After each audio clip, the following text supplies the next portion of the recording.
Go square.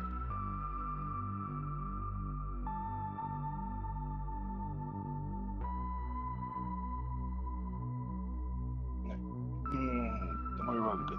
All of this.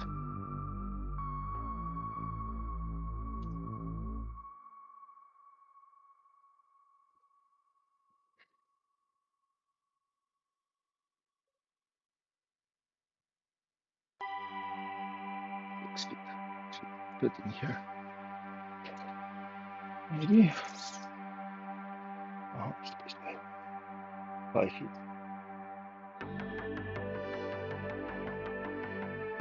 Well, somewhat fixed. I moved it up, collecting. Okay, so I have enough space here. How far can I move this? Well, not.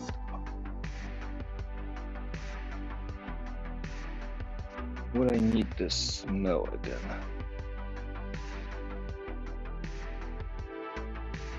I can put it on this side right here.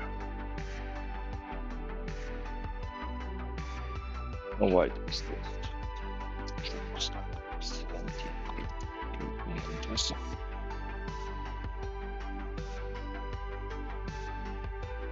But just still have enough space to move.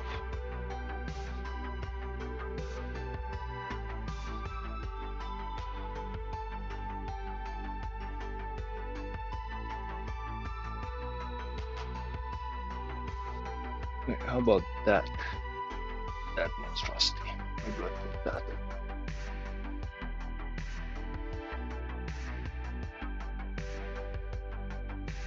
We chop it down first.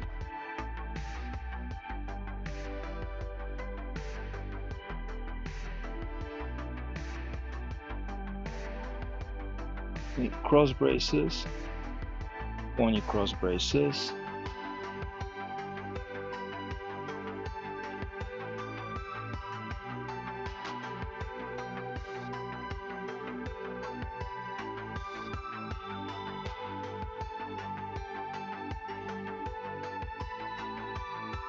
These guys, and we need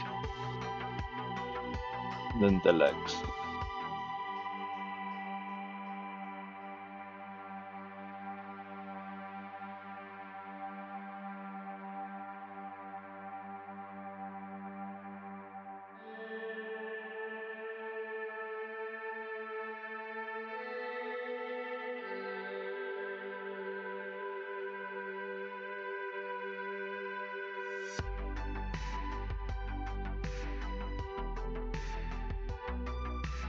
Put all of these stuff.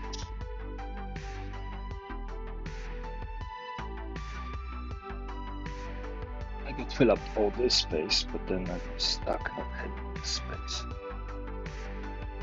High.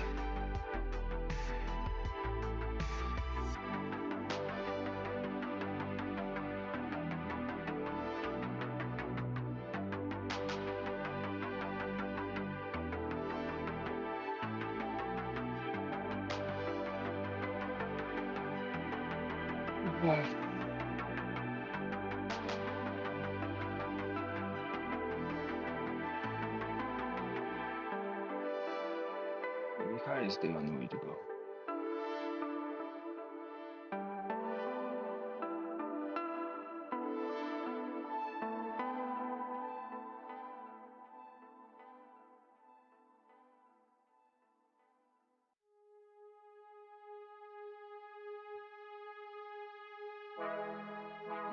Let's move this.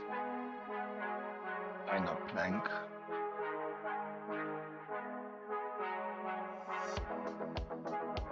And go to up.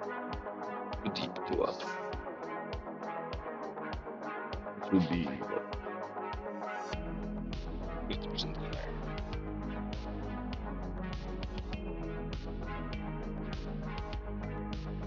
Yeah. I could work with that.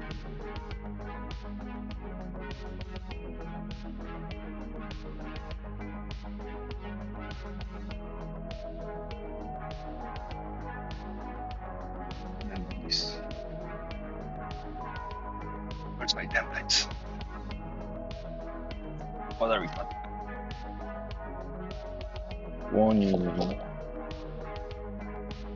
28 interest rate. No, not 28, 27.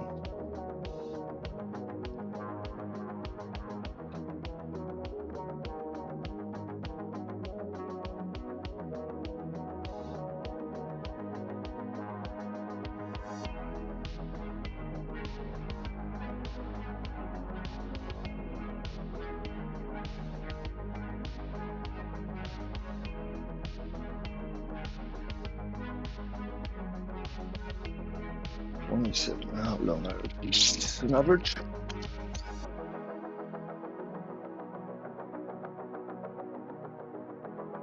Well, I'll be damned. That removes half of the volume. Oh, 1/3. But still.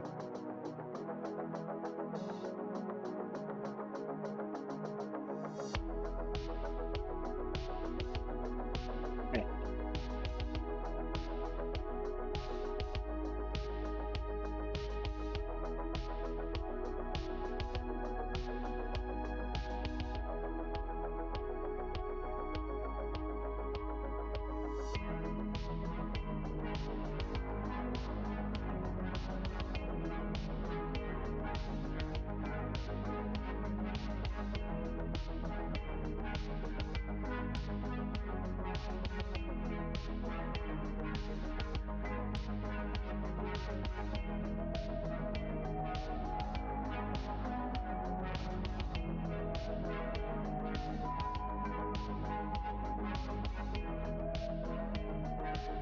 Yeah, 27.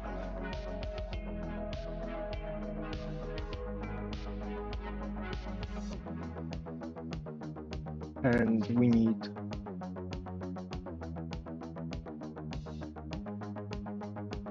we have one, so we need 10 more sets. So 2, we need 20.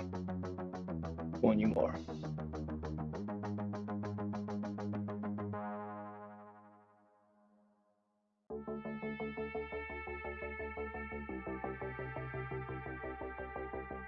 Okay.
Four,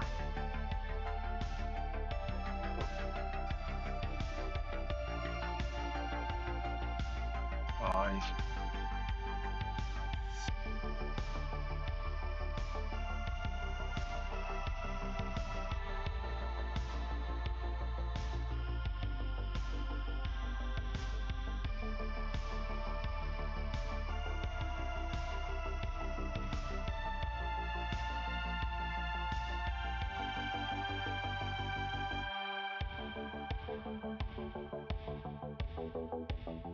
This for like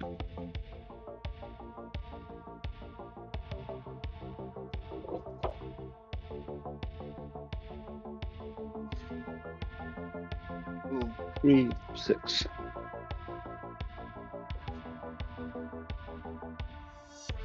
7,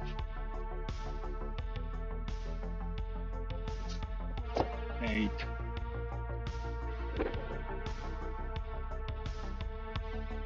9,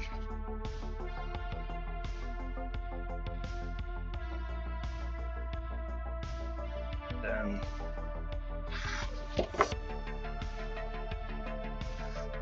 11, 12,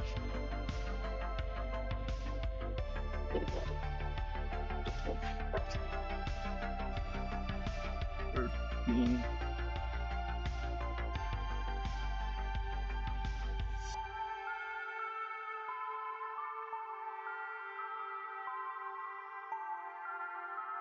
14,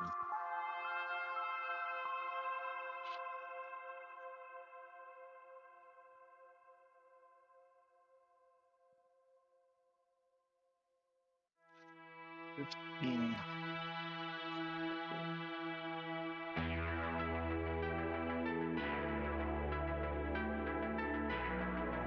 16,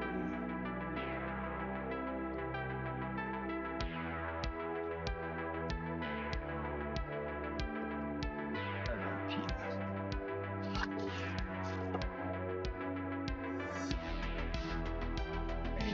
18,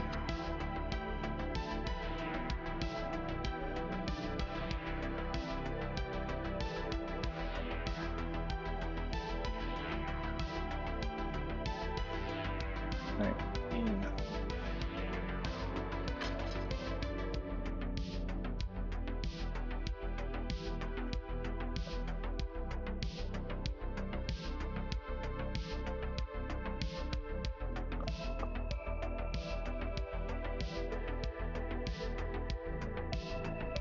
1, 2, 3, 4, 5, 6, 8, 9, 10, 1.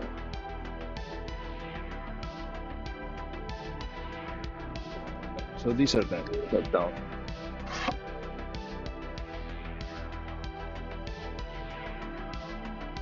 So guys, skim this with these right legs, and then the long twists are here, so the rest is legs.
Where do I put?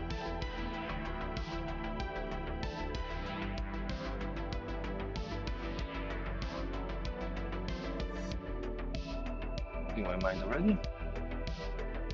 Early for that.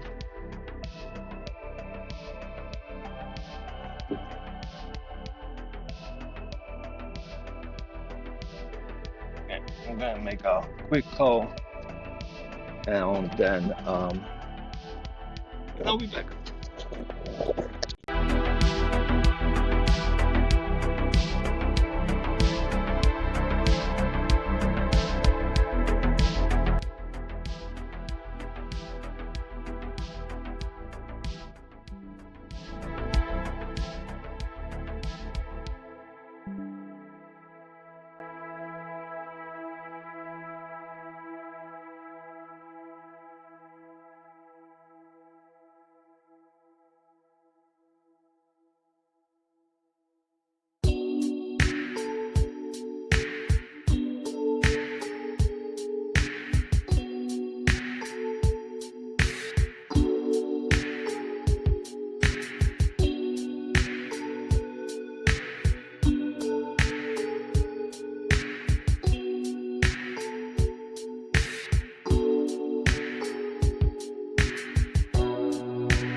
All right.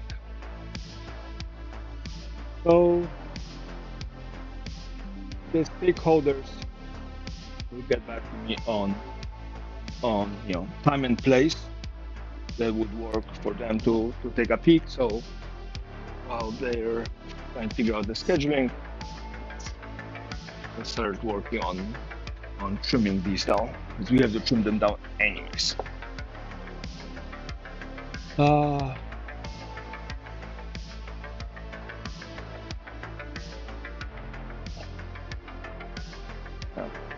I have to worry about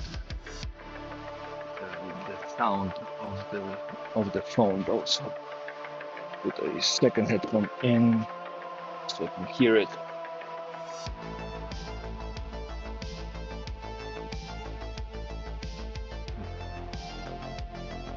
So-called double mic'd.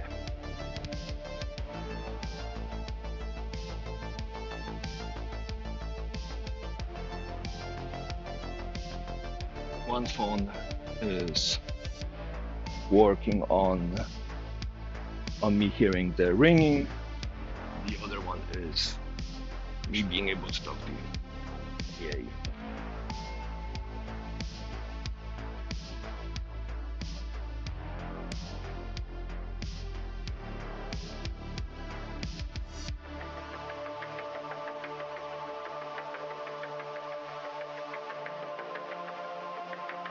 This.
Hey, Jen.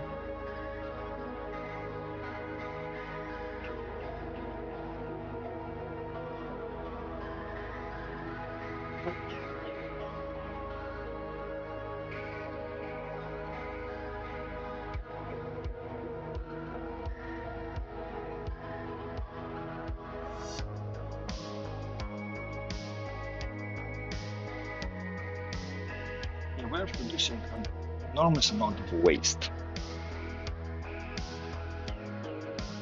But on the other hand, we get to pick the best sections of each board.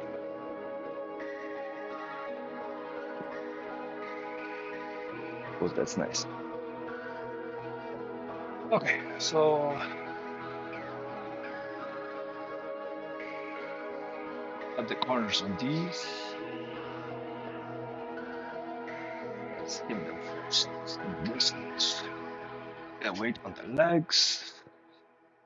These are at the bottom.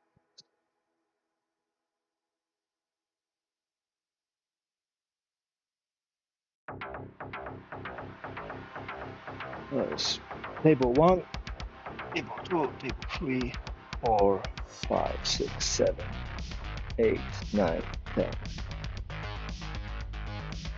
12, 14, 15. So we have enough legs for 15. Well, we just need the tabletops. Which means I can buy 2 by 6 by 8 rather than that's.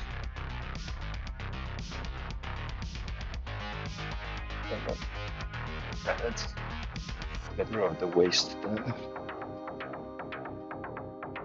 This stays.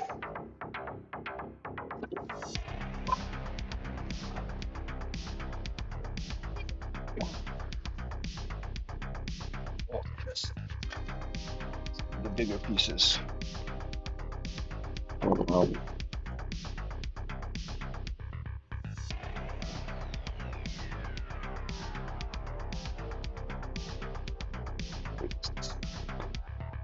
Nine.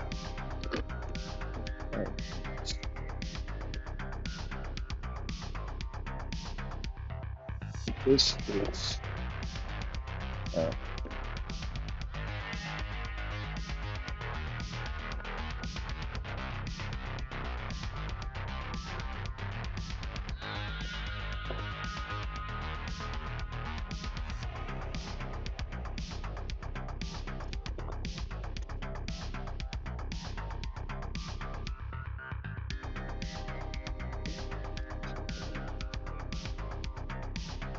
any pieces here I can actually use to teach of wood.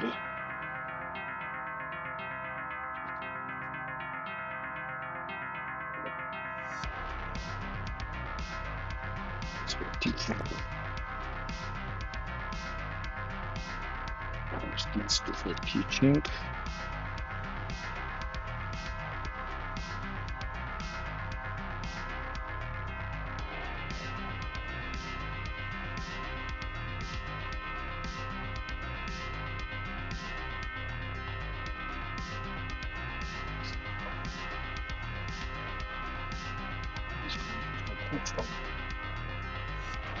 And the rest.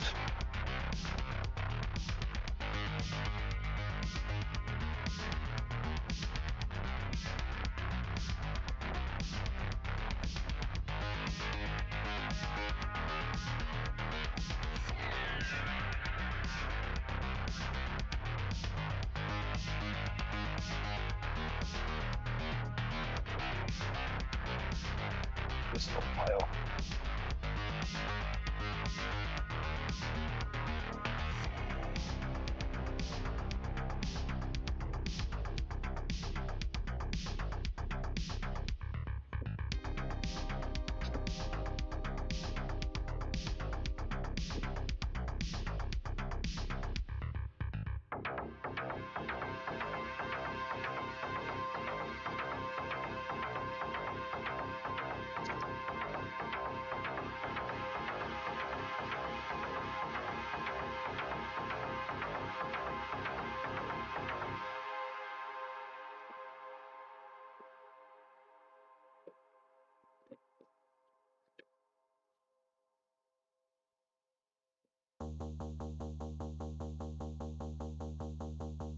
splinter.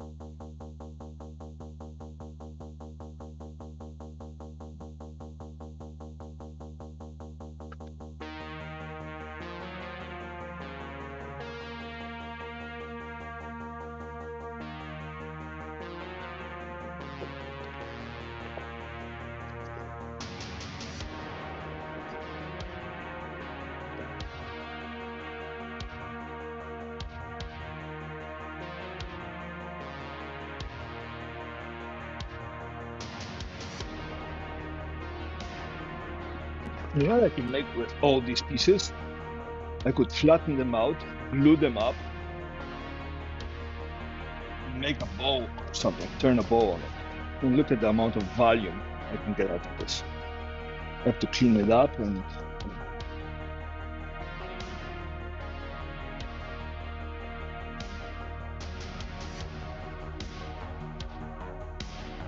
if I align it, I could get pretty close to being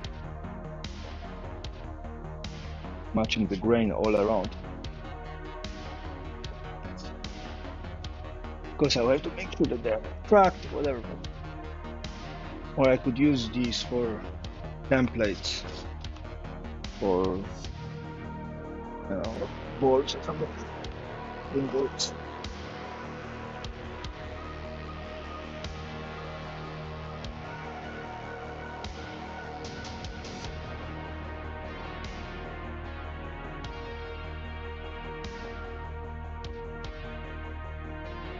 I'm doing okay.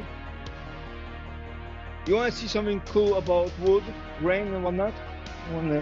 Or is your brain screaming, no education today, only drugs and alcohol?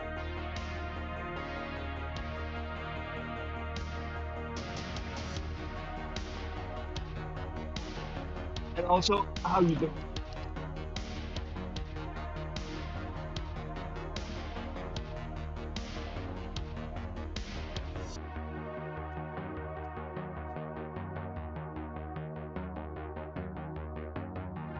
So at some point we talked about how grain is going to behave, like when it dries, right? Because this is all pine, so it eventually it will, it will dry because it's cut fresh and quasi-dried and and whatever. But eventually it's going to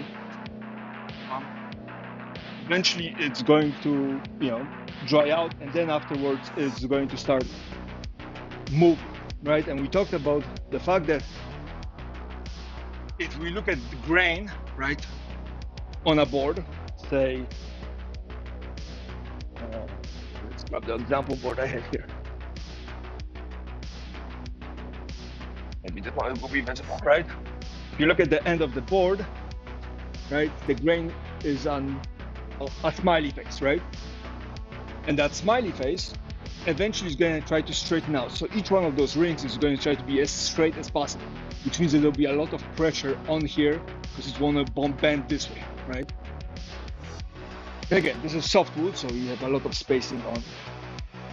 And you can get lucky and find pieces that have grain that looks like this, right? It's all relatively flat, which means that the pressure to move this up and this up only is influenced by how big the board is and not how much the bend is. The worst boards you can pick up from like a Home Depot store, like a hardware store, is ones that have the center right there, right? Because the rings are the tightest around, like these examples, right? Center. So we would expect, right, if you're looking at this board, we would expect this to crack where? Well, it's going to crack right here on this because it's going to try to do bend out this way, right?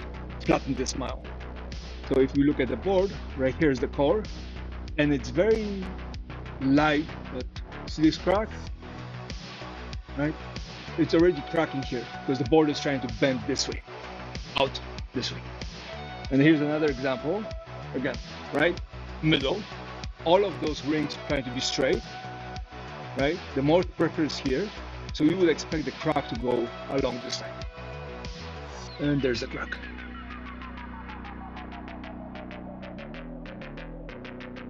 right? Which means that although this looks really cool, eventually when it dries, this is going to start, cracking. Again, sometimes the cracks aren't very big. Sometimes the cracks are not very big. They're just kind of surface cracks. And, because fibers are moving and this is, dry things.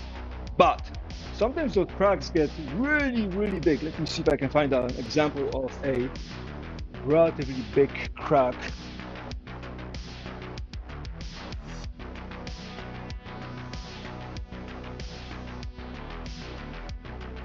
Right, it was a wet board. It dried, cracks started forming on top and on the bottom. Right, it splits. I put a little bit more force on. This is, that's my thumb for comparison. This is about 2.5 centimeters of board and just kind of pops off. Why? Well, because this is not the strong side of the board first, and because it's already started cracking, because there's internal tensions. They're trying to flex all those rings out to be flat. Just trying to be flat, so I'm trying to do this. There's already pressure to pull it apart.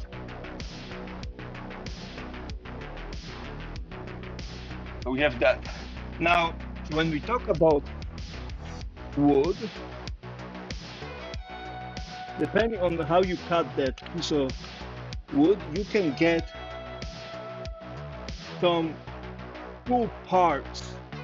Let's see if I can get some examples out here.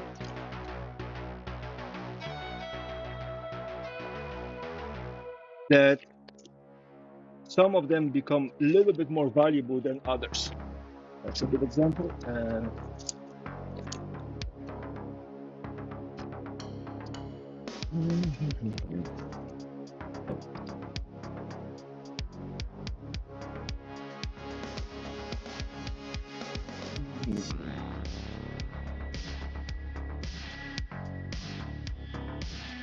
Okay, I think this should be the best examples. Okay, so you can get wood cut that has this, right? This kind of look. And again, pressures, cracks is going to eventually, be very straight. And this is the cheapest kind of thing because we just take the tree and we just slice it into little boxes. Then you can have these, a little bit of a curve. That's not bad. Like you get boards like this, they're pretty good. They're not as good if they're horizontal, but vertical.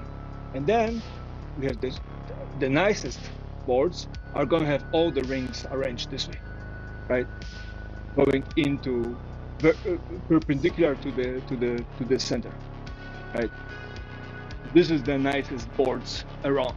And depending on how you cut the tree, right? If you cut the tree,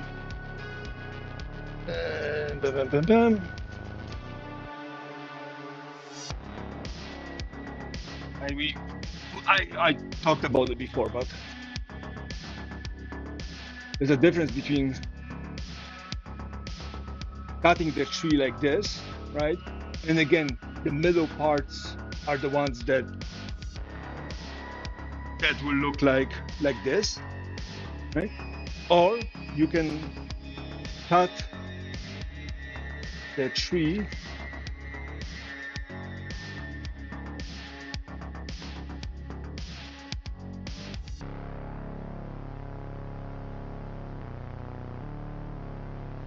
like this, right? And then each board will have the rings going, in one direction. But then you have all this space around it that's just getting wasted. Here you use up the whole tree, here you use up only some of it. And again, gives you a little bit better quality wood. Now, if you get if you get lucky, you can find a better quality board among all of the other ones. But usually you're just going to get center, and the bigger piece of wood you get, the more likely it is going to be a centerpiece. I have a 4x4 here, and this 4x4 came from a big block of wood, right? Let's very close to the center. Now, grain, really good for a 4x4. Usually you get the center somewhere here. You get the center, and then you're just stuck with something that's going to crack. But this has been in the shop for a while. No cracks, no breaks. Again, why? Well, because all the grain is. Now they have a lot of pine. It's a lot easier to show this. Yeah, it's a lot more waste. And again, that's why the wood becomes a lot more expensive. And when you get to really big pieces of wood, that makes a lot of difference. I do have a very big piece of wood. I showed you the mahogany before, right? But let me show you a big piece of wood that that's a bad idea. Let me show you a big piece of wood I acquired in Japan.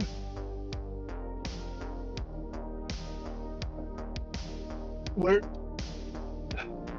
the difference of how the wood is cut becomes a lot more expensive.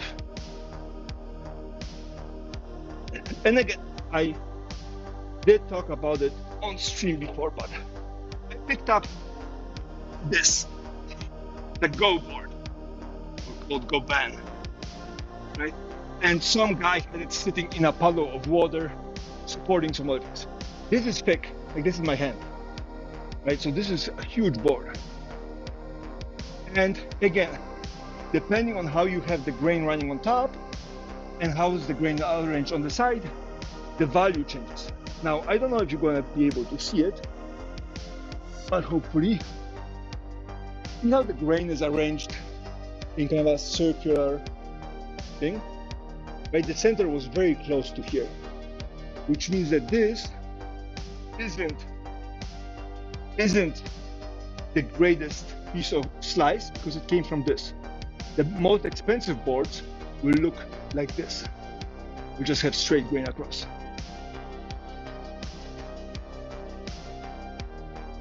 Oh, you didn't see it, right? And again, what do we expect from things that have a circular grain? You would expect the whole thing to start cupping because, right, if the grain looks like this, then the board eventually is going to look like this, right? Because it's going to bend. And if you look at very carefully, this is bending. Let me get a straight edge.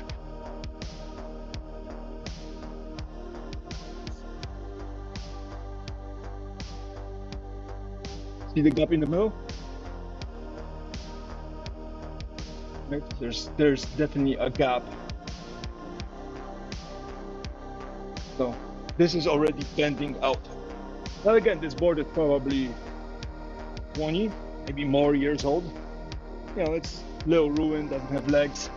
And I bought it for 1,000 yen, so $7 with the conversion rate.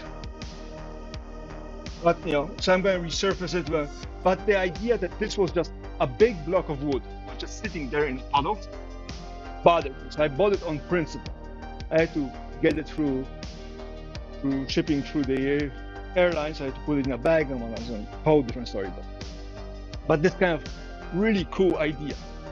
Again, I showed you the mahogany. I showed you all the other pieces of wood. But now they have pine. I get to show you cool things. Now, here's another.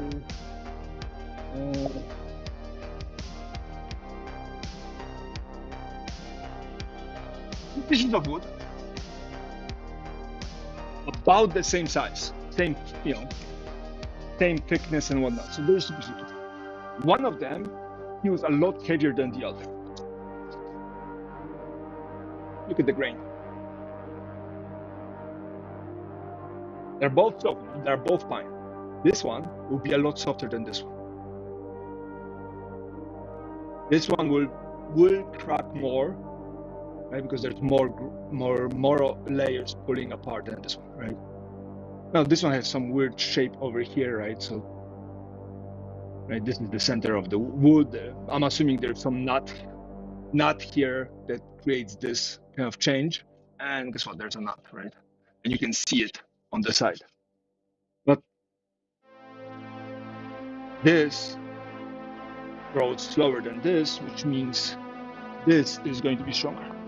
Now, that Ventog blog. Hey, Ventong. Yeah, well, it got put in the cubby. You know, it was put. It wasn't a carry-on. It was a kind of checked-in bag. All right. So these two are cool. And then where's the other example I have?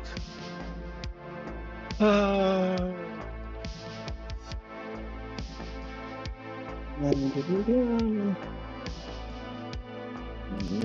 not this one.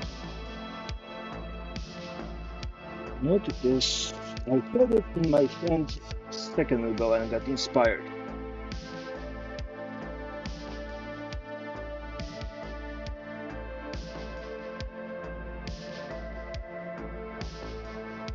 Okay, where's the... yes, here it is. So we have this one. Okay, perfect. I found it. Good. Now, we saw the grain thing. Now there's a second part to this thing that it gets kind of interesting. Even better. All right. So to our mixture of pieces, I added the Milo piece. Oops. The mouse and the light kind of gets you. Right? So I showed you this and the bottom one before, but look at the middle one. See how the rings are very, very dark? Right? Those rings are very, very dark, or the line around it, because it still has a lot of sap in it, which means that these boards are going to feel a lot more dense. They are going to be a lot heavier. And you get very different behavior, because that will need to dry eventually. And that will create its own problems, but right, you can get little sap pockets. It's a pocket and you scratch enough, you get sap flowing out. Again, boards supposed to be dry, they're kiln dry, which means that they are put in a big oven for a little bit, to remove the moisture, because we're trying to force it to dry so it doesn't move while it's construction and doesn't, get mold and all those other things. But you get the sap, and sap doesn't dry as quickly, right? So that could be there for a while. But those boards are a lot heavier. And by a lot heavier, I mean 2-3 times the weight, right? Because there's still a lot of this moisture hidden inside. You go to Home Depot, you're trying to pick out a board, and all of it's supposedly the same, and yet you can get such different results depending on where and how you pick the actual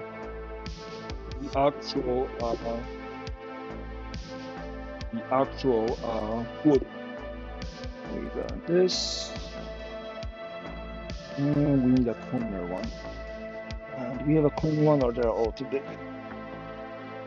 Sure, that's a corner. That's enough. Oh, that's a corner.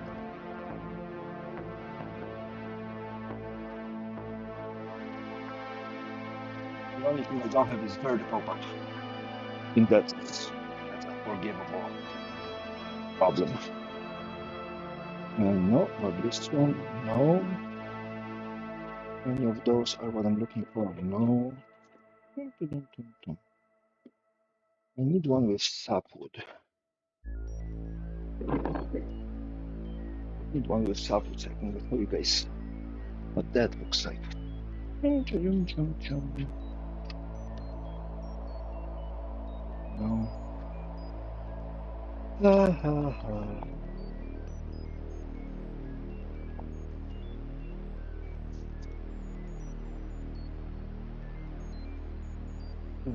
Sap.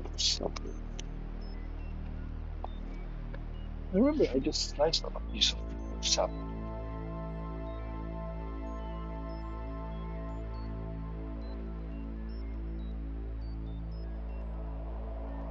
Close enough. Okay. Right, so here's a collection of what Hey, Perez. So here's a collection of types of boards I usually get to see at the home center. Let me straighten them out. And any of them could be, sappy and whatnot, and then you have to worry about nuts on the board, but whatever. But this is the collection, right? You get tight grain, center, right? Tight grain or not tight grain. You get the center, you get the center in the middle, you get this, which I personally like these the most. Again, you get movement on this side a lot more than on this side, but it's better. These boards are fantastic if you buy a big board and you just want to slice it right through the middle. Then you get a really nice stable board on this side, a really nice stable board on this side, and you don't worry about them. Right? But so you have all of these. But you can also get boards that look like this. There's a color difference. Partly because it's treated board, partly because it's aged on the outside more than the inside. But this lighter color is the wood that is the closest to the bark, right? You can actually see the bark was right here. And that wood is going to behave differently than the rest of the board. Now, for construction lumber, I don't think it matters. Not a carpenter, so don't quote me on this. But in my experience, this behaves differently than this when you're making things, right? That's one. Second one, all the buggies really like this section, right? A hardwood means the wood the closest to the core. So in our case, right, this would be the core, the hardwood. This will be the sapwood. And there's a slight difference in color. So this is a little more buggy resistant than this. Now again, depending on the tree, things get more and less buggy resistant, but it's kind of interesting to take a look at. Now again, you get this kind of board at Home Depot, and go figure if there's anything going on. You can barely see it, it's wet, it's moldy, right? But once you start slicing in, suddenly you get this really interesting thing. And again, right, depending on where the board is, you get different things. Now for Go boards, you want this section, right? You want the vertical, very vertical lines. You don't want the middle part, you want vertical lines. But if you look at the vertical lines, that's the vertical lines as well here, right? So-called quarter zone.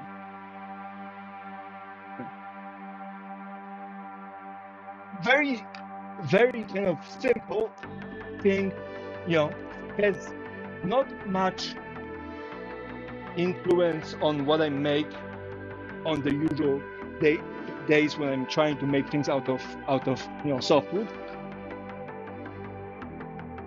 But if you're trying to build something for longevity, those things start adding up, right? It used to be that all the 2x4s were first of all 2x4 inches. They are no longer 2x4 inches. They are 1.5 by 3.5. But they were all tight grained, right? Which means the tree grew slower, and this is a lot stronger and a lot more stable. And nowadays, things just play out. Why? Because it grows a lot faster, right? Now, you can also look at trees that grow, and when climate changes, it grows slower in certain parts of the year or certain years and grows faster in others. And then you have this contractions. You have wide spread rings, tighter, wide, tighter, wide, tighter. And that changes how things behave. So when you're building large structures and you're relying on stability of one side versus the other, those little twists and turns make a difference. And again, I always go back to hardwood, which is the material I primarily like to use. Come on. Gosh. Well, let's see if you can actually see it well enough. Let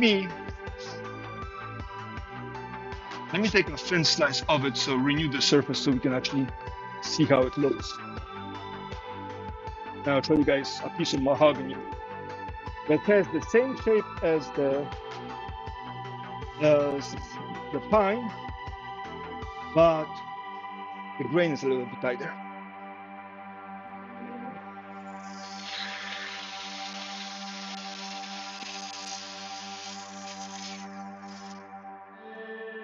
Oh, perfect. So we had this kind of wood before. So here are the two shapes. Top is pine, and the bottom is mahogany. Right?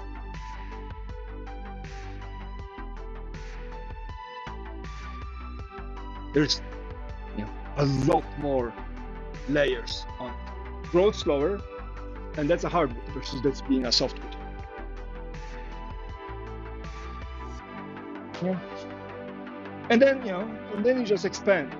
There are some trees that are very oily. Buggies don't like oily trees. Ipe is one of those. Teak is one of those, right? And again, oily trees. Yeah. Yeah. Yeah.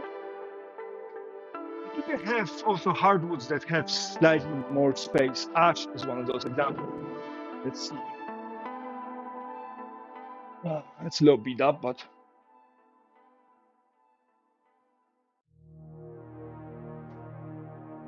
so here's a fir, which is similar to pine, Douglas fir, and here's ash, a little beat up, but you can actually see the green. That's ash, right? But then you look at this, and that's red oak, a little bit tighter, the grain. And so you start getting into it, and you use some of it for structure, and you use some of it because it actually looks nice. Yeah. Me geeking out about my hardwood. And then back there, I have this whole collection of things, and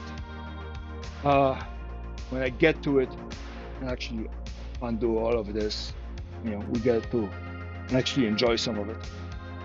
Yeah. Now, here I found the example of the sapwood I was looking for, with a branch, right, coming up.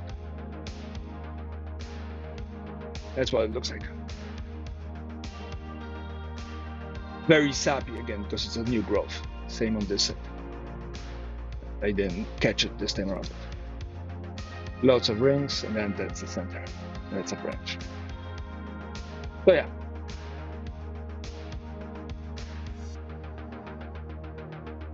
Just kind of cool things.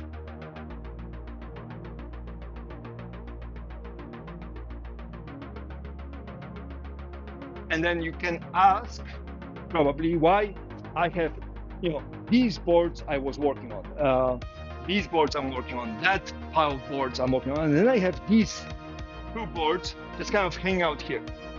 And an observant person would be like, hey, QQ, why the hell you have this one board step aside if you're trying to build material up?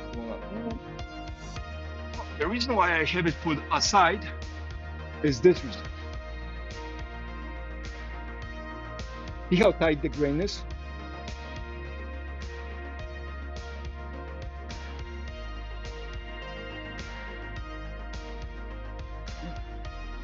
I don't know how this board got into the mix. I mean, not much to look at on this side. Little mold, little treatment, whatever, but like you don't see much. But once I cut it open, I was like, I'm saving this for some other project. Because it still feels sappy. It's already starting to bow, as expected. These things go up because frowny face wants to be a smiley face, or a smiley face wants to be a frowny face. But the grain, the density of the grain is amazing. For pine,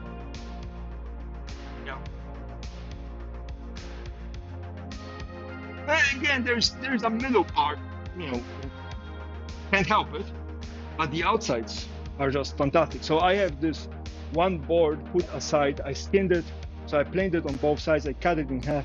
For now, I'm not going to touch it. I mean, because the tightest grain I found before that, among all this pile, I probably need to do a comparison of this. We know chat's memory is only as good as the last clip they saw online. So the tightest grain so far, like, is this, which is tight, right? It's kind of impressive. But then you compare, it's so heavy. You compare it to this, and one of them is a lot tighter than the other, right? This is a lot tighter than this. Boards like this I've seen before. Not very often, but I've seen boards like this. This, fantastic. I know I'm going to use it for now. I'm keeping it. Again, I'm happy to pay out of my own pocket, buy another 2x6, since I'm going to have to buy more 2x6s anyways. Yeah. It's one of those cool aspects. So I'm looking at these cut-offs I have, and I'm going to take some of those slices and try to make a little library of wood pieces, and I don't know if it's worth it. But you start looking at this, and I cannot unsee it anymore. Like, I cannot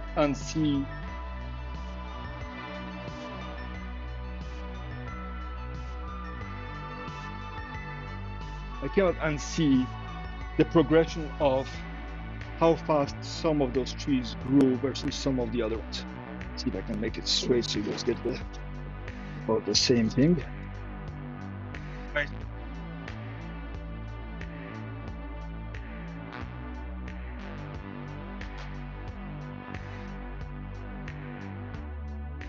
They're all about the same shape, right? This was the smallest tree, but it's super wide.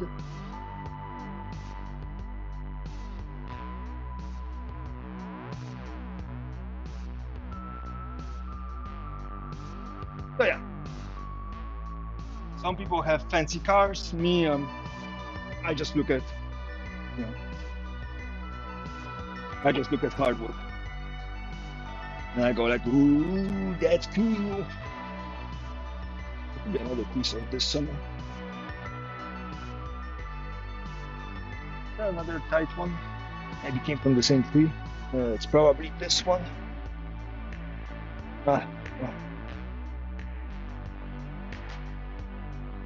Anyways, so I wanted to show this because they can. Because I can, because nobody ever talks about it. All the woodworkers, I'm assuming, know this, and they're fine with this information. But then you have a stay-at-home. I buy wood once in a blue moon for a home project, and I'm trying to do the best, and I'm trying to pick the best wood that's available. Looking at the straightness of the board and so on and so forth. And somehow, midway through the project, things start twisting. It gets wet. Let's see if things can hear it. No. But this one actually clicks. There's so much strain in it. Ah, yeah. No.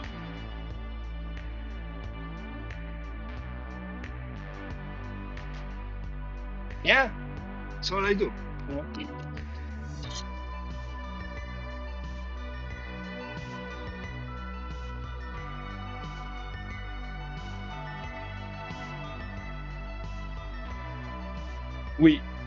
We cut, we shave, we wax. Quality wood, always hardwood. QQ is good. Hi, I'm QQ, right?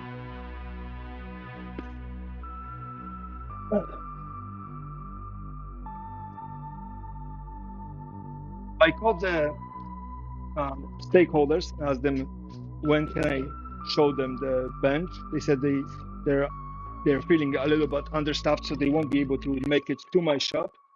but they say I couldn't make it to theirs or to their school. So eventually, I might take a day, drive up there with the bench, put it together, have them sit on it, decide if they like it, and then we'll see what happens next. Hopefully, they give me a thumbs up, and then I can just start, producing more.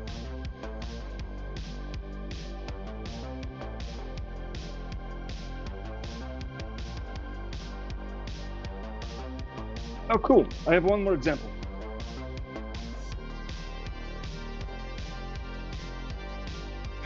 It's a little slice. Right, all cracks are lining up with the middle because they all want to go this way. And here's another one, right? Center of the port, and all the cracks radiate from the center. Right, again, this is least likely to crack, and this section is the most likely to crack. So if you can find a board like this and cut it right about there, right? This piece right here will be pretty stable, especially if you can get a tight grain, but this will be pretty stable. You get piece right here, and a lot of 2x4s look like this. That's going to crack. And again, pretty stable. Thank you. Now again, the least layers you have between the one that is full of stuff and the one isn't, that's a whole different conversation. Yeah.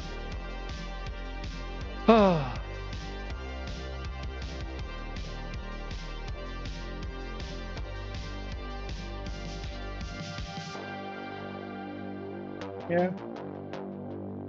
And again, it's one of those things I don't think about very often until you cut, hundreds of pieces off, and then once you have cut 100 pieces off, you suddenly go like, oh, there's a pattern. I knew about the pattern, I just, don't think about it.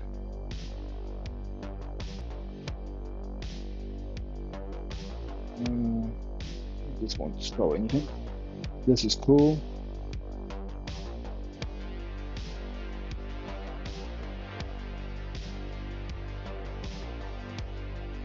More examples. Right? Again, center. So you would expect the cracks to radiate from it. But look at this crack. Right? It goes around. Why? Well, because this is not a center, this is a branch, right? This is a knot from a branch coming through here. So the crack avoids this because this is very dense. It will crack when it dries, like when the sap stops being the glue and density for this. This will, right here. If you get enough of these, right, we call it a figure, and then you have some, excitement. What's this? Again, there's some pressure on it.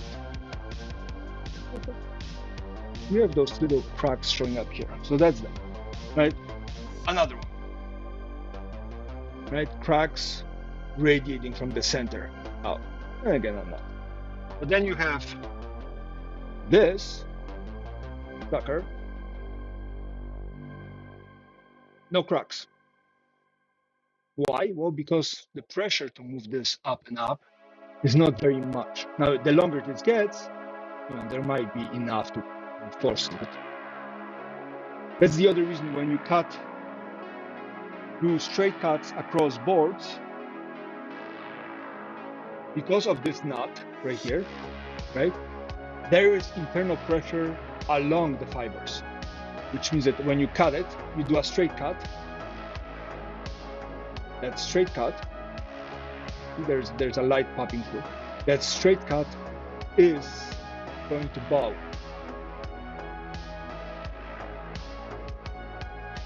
Why? Well, because there's pressures inside of it. Right? The fibers should be running straight, but you have this knot here, and you have probably some knots on this side. If I force it hard enough, right, I can flatten it out. But the moment I release the pressure, and I release the pressure by doing a cut, this singes, right? If you're doing it on the table saw, and this whole thing singes right behind the saw, right? The blade is, I'm pushing through the blade, right? Singes behind the blade, catches on the blade will catch it. Blade is turning this way, 4,000, 5,000 rotations per minute. We'll grab this and just flying down. So that's why on the table saw you have something called a riving knife. It's one of the safety features. I don't know how well you guys will be able to see it, but right behind my blade, there's this black thing right here. Let's see, I can put a white background on this. Right, there's this black thing right here. And this is designed for when the blade singes, it will singe on the black thing rather than on the blade. It will still put pressure up, and it still might jam the cut, but you know, like wood is a living material. There's stressors, there's pressures inside of it. You start cutting it, some of that pressure gets relieved. Want to see another example of that relief of pressure? This used to be a full board. I think we actually have a piece, the other piece of this. Let's find this. Since I'm all hyper now, let's find the other piece.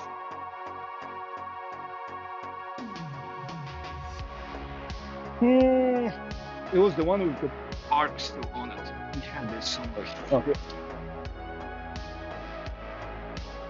No, that's not this one.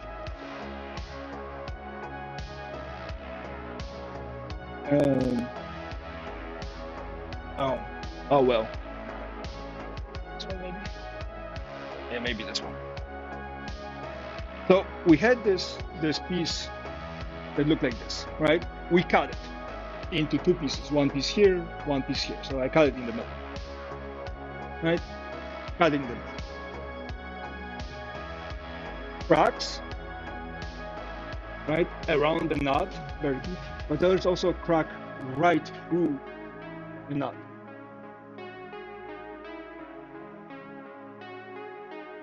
Let's see if my face. See, maybe I turn it this way. There's a crack right through the nut. I didn't cut it. This just broke. Why? Because there's internal pressures, right? Now, this board was obviously damaged somewhere before, right? So there was already some pressure applied to the board. But then you cut through the nut, very sappy, very dense, very rigid area. You leave it overnight, dries, breaks.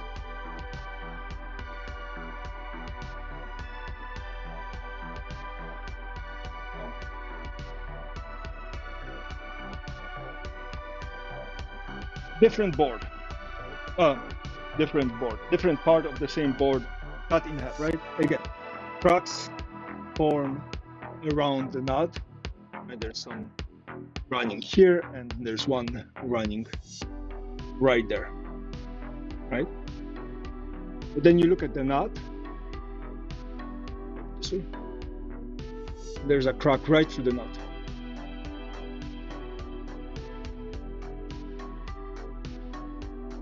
Right? So this was full and whole, and then this is a sub pocket.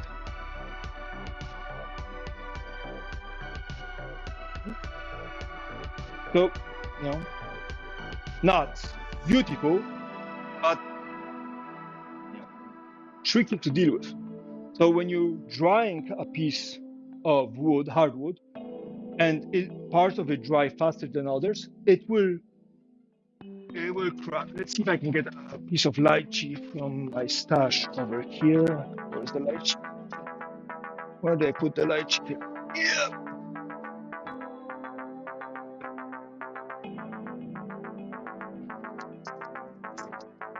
So this was a stump of lychee tree that my father-in-law decided to give me. The problem is the stump was just kind of left outside for God knows how long, and it dried in the sun, rain. This is what the inside of it looks like. You know, the beautiful, beautiful wood. Little cracks here and there, but look at this.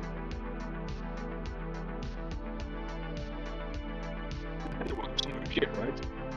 Right. This is going to be very difficult to work with. Then you have super small cracks showing up, and it's through the whole, you know, decent size stump. I slice it apart, and you know, the beautiful, beautiful wood. Eventually, I might make a pen out of it or something else, but maybe fill it with epoxy. Or I don't like the idea of putting plastic in it and wood together. Now it's dry, but the crack remains, and this separation of layers. Yeah, it is what it is. Now this is pretty dense and feels pretty dense. By comparison, and where is this? Yeah. I think I think this is cherry, although don't quote me on this because the person that gave me this didn't tell me what kind of wood it is, and I'm having a hard time identifying it. It's very dense, very heavy, very feels very beautiful wood, right? It's bark, but again,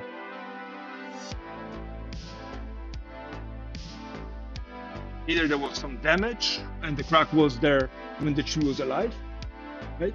But some of it, like this, continues. Now, how is it continuing from the drying process? I don't know. It's very common to have the cracks at the ends.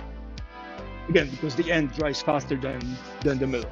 So one way to flow the outside drying is you paint the stump on the top and the bottom with paint. Now, which paint? You know, I think latex paint, but there's some. I'm not drying my own wood, so I wouldn't know. You know, just you get this material that is alive or was alive, right? And you're trying to convince yourself that you're great enough necromancer to actually do something with it. Okay, now let's talk about the whole figure things. If a tree grows and there is strain on the tree, right? The tree grows. I'm gonna show it on this because it's easier. The tree grows up, right? And imagine that there is a strain on this. It's pushing, wind is pushing, or weight is pushing this way. This will cause this part of the tree to collapse a little bit more than this. Then the tree is going to sway back, right? And the compressions are going to be embedded in the wood. This rip pattern isn't because the saw was jumping around. The rip pattern is because the wood was compressing, right? And here locally, this is called a curl. That makes wood a lot more valuable, right? Defects make wood a lot more valuable. This is maple, and you know it looks like this. Right behind you guys, you don't know it, but right behind you, I have a whole board of maple. But if you look at it, there's none of that. None of this on this. Okay? Again, two woods, different trees obviously, but same species. And so it just adds a lot. All the discoloration, all the pits, all of it has some kind of feature to it. It's where you're looking for perfection, but you're paying a premium for things that have a level of imperfection in them. A little bit of chaos, a little bit of like, this board.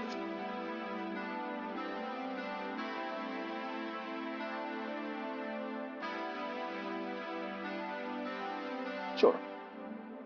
This is an acacia tree or koa. Right, look. It's beautiful. vertical grain. There's some coloration differences between light brown and pastel kind of thing to a little bit of reddishness and whatnot. But if you look at the grain, they're relatively straight, right? And this is priced for retail. This was priced about $50 a board foot. So a foot by a foot by an inch of this was about $50.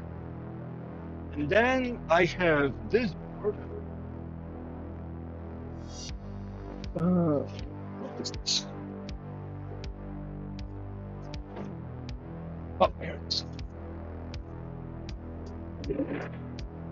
I'm okay.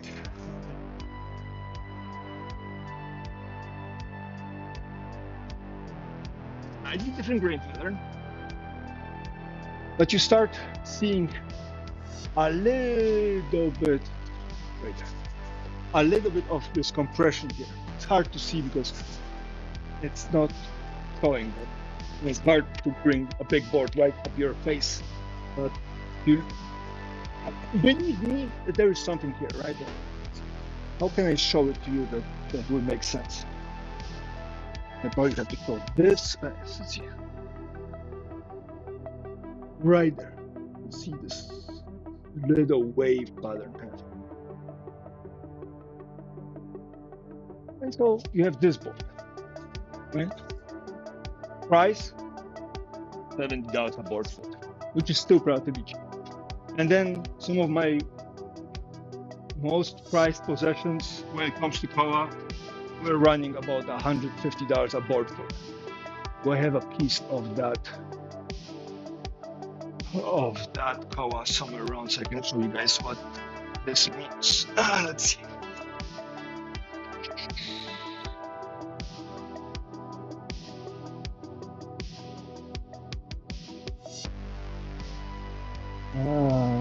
Playtest, probably in my big koa bag down here. It's not it. It's mahogany. Do I have it in here? No.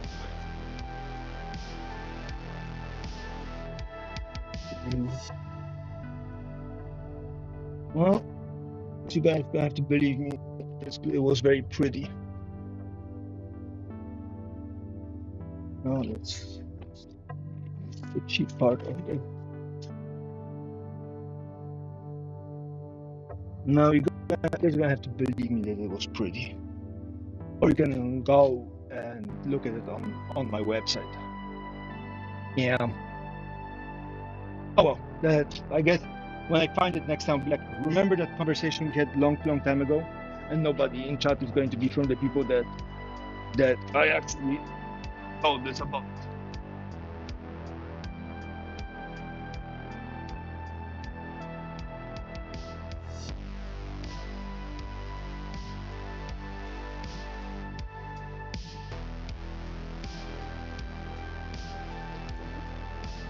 But a lot of it is subjective. Some people like the lighter woods, some people don't.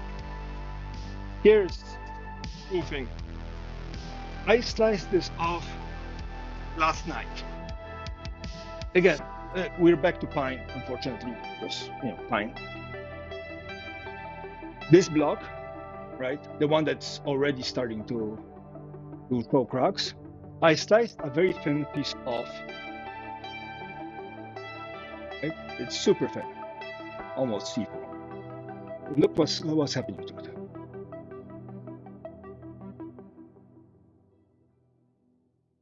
Couple reasons why. One is depending on how it was laying down, one part dried faster than the other, or was already more dry. Part of it is the strain internally in the wood.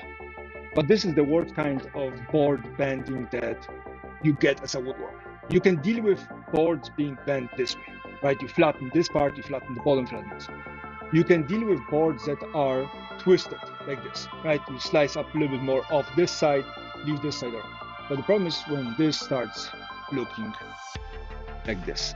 This is twisted, this is twisted down, this is twisted up, and you have this kind of twist. Because to flatten this, you will lose the most material. right? Because you have to flatten bottom, top, and then you have to flatten this. Jointer would be very good for this. Don't have that machine, but that's kind of this really nice example of how wood twists around. And again, look at the cracks. This way around, you can see all the cracks. Here they are all pointing towards. They're all hitting right here in the center. Regardless if you go these right here, right, or these, they're all aimed at the center, right, trying to release the pressure. And the cracks are happening close to the center. And then look at this side.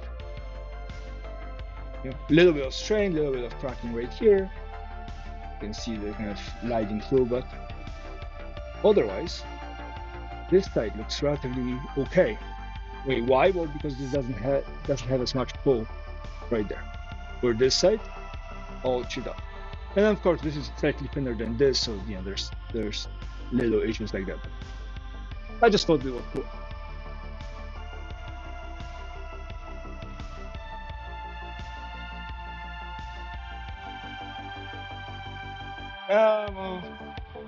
Looking at the solar eclipse is a bad idea all around. Let's see. Getting any workings.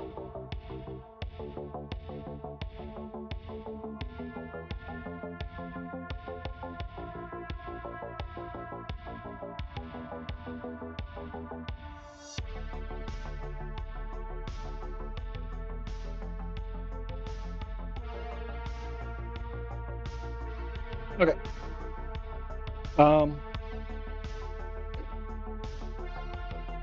I think that this is good for information. So before we get information overload, or I just spend the rest of the day talking about my hardwood.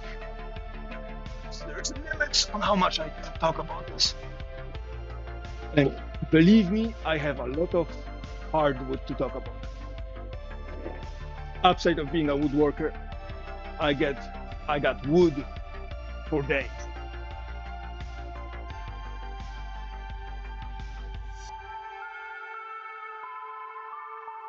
A little self-control. No, we're talking about my hardwood.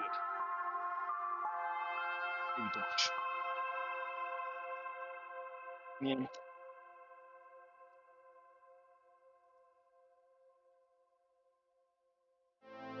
Yeah, there's something terribly wrong about the world where people cannot do what they are truly passionate about. I mean, there's just so much cool stuff out there.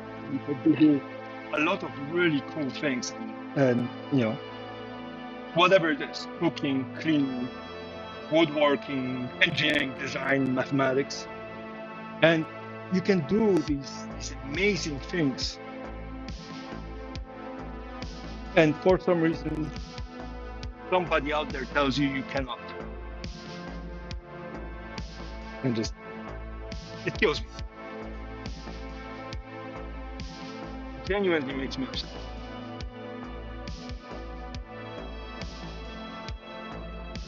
I got lucky. At least till now, I got lucky. I got to, pretend that I have a choice, and I actually make the choice of what I want to do for a living. I wanted to go to school. I got lucky enough that I could afford it. So I went to school. I went to mortgage. Now, again, I picked my major completely at random, so there's that. But I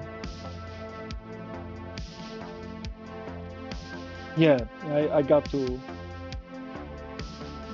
study some things, and then I got to go to more studying in graduate school, and got myself a master's, another engineering degree, all those things. And then I got to teach, which was kind of cool. And then I got to stream. I mean, how many people that go like, yeah, I get to do this really cool job statistically nobody else can do, because rent is due, and you need money for living, and whatever. And again, yes, I was supported by kindness of strangers and family members and whatnot. versus, producing enough to be able to maintain doing that by myself. But I got to live this really cool aspect, and now I get to, woodwork. The fact that most people cannot do this thing bugs me.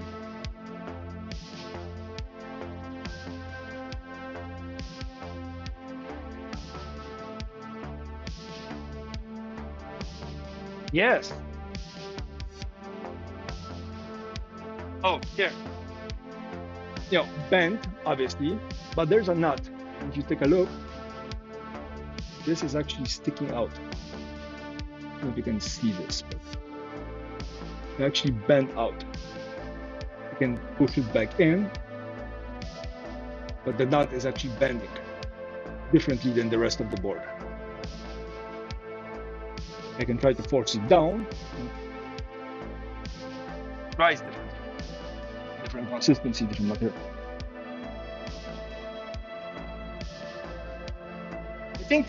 I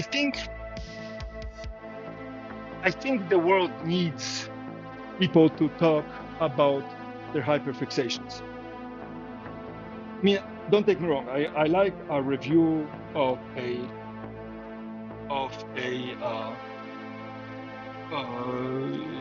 pencil or marker or notebook, as much as the next person is obsessed with notebooks and paper and pencils.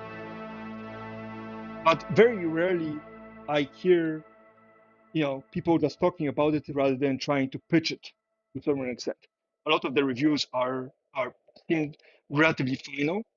They're like, oh, this is whatever it is. If you guys don't like it, but ask your questions and comments, and you listen to it, and it's just kind of like great.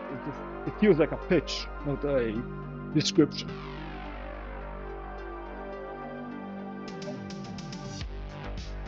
I think I have opinions about equipment. Don't take me wrong. There's crying and moaning about some of the equipment I have and use because it's terrible. And I'm happy to, spend a day or two talking about how Festool, being such a good woodworking brand, has created the most amount of frustration I ever felt for a piece of equipment, because their hose or their dust collector is absolutely atrocious. I don't know if I'm just using it wrong or because it's stiff or not bendy enough or whatever. Just every time I have to use it, it just drives me crazy. It's that green hose I have on my shop vac. Or the fact that the rigid shop vacs are really cool for the price and whatnot. I'm happy to talk about it. I don't think people would be interested in hearing it coming from me because I have no expertise. I have no cloud.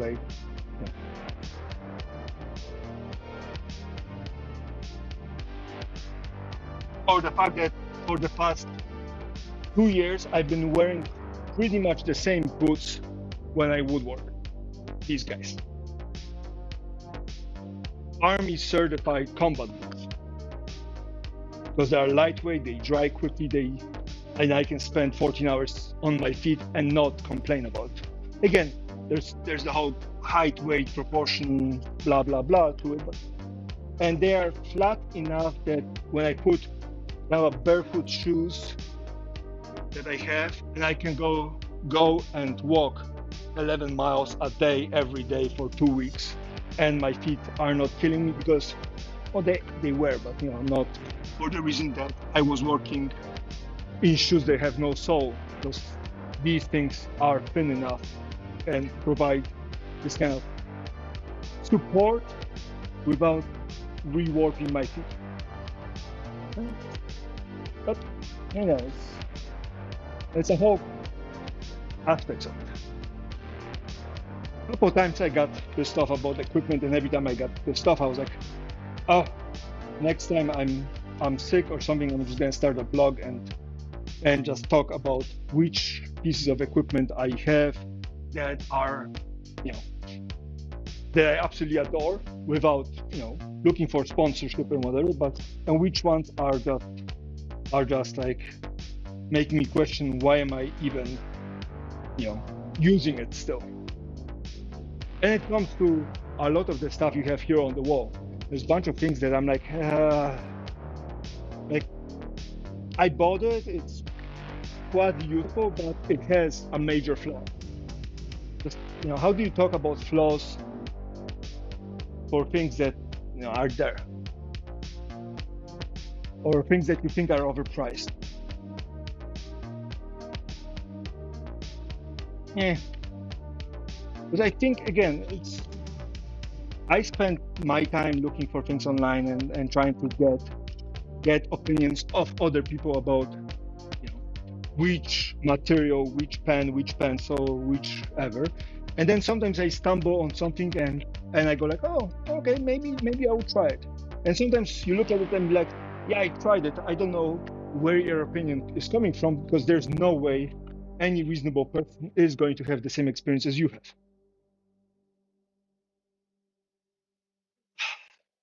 But then,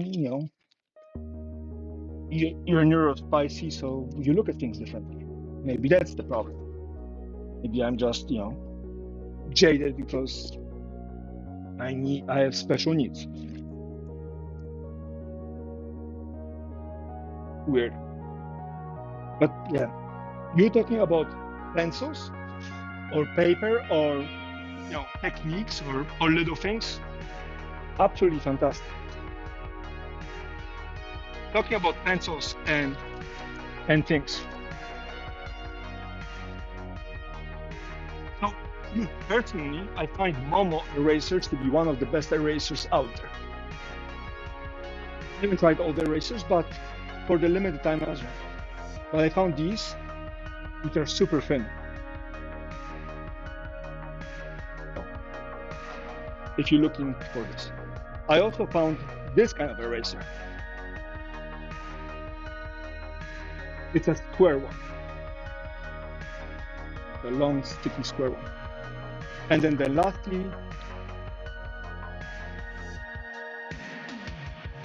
eraser, ready for it?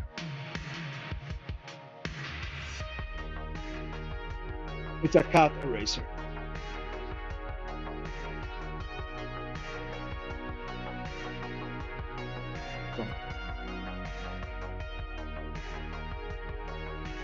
Yeah, I like Momo a lot. I have the black one somewhere.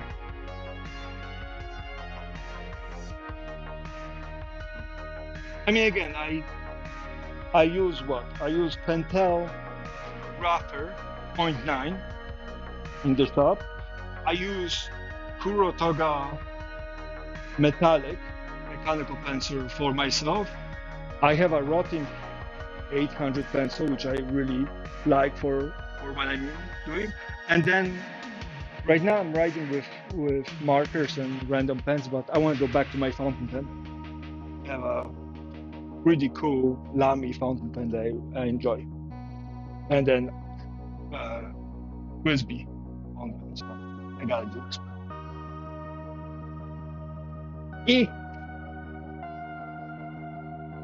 Material things, you really don't. At the end of the day, you don't need it. You don't need material things. What you need is a sense of humor.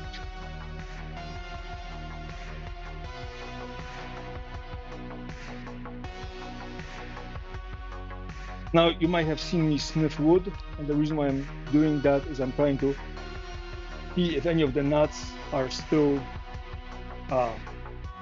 having a very strong kind of pine smell. Because every now and then I like to add, a nut or two like this into something I'm shipping to my mom because she likes the pine smell. So, have like extra features.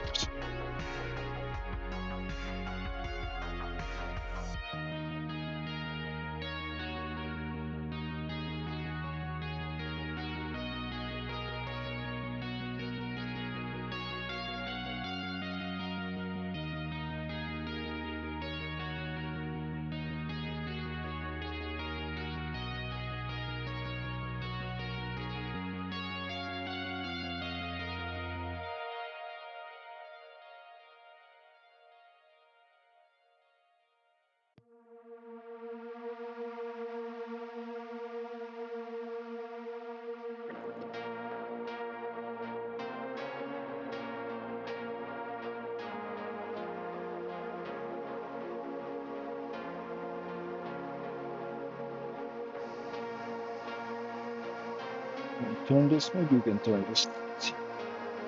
I have too many of those scrap pieces of wood. I need to toss some of those. Otherwise, I'm going to be overwhelmed by wood. Yeah, I have a whole box of little nuts.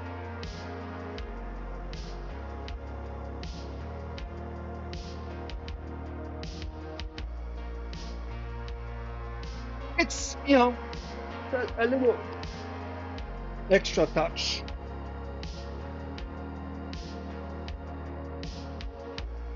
Especially if I make something out of, you know, out of woods that don't smell or you know, plywood.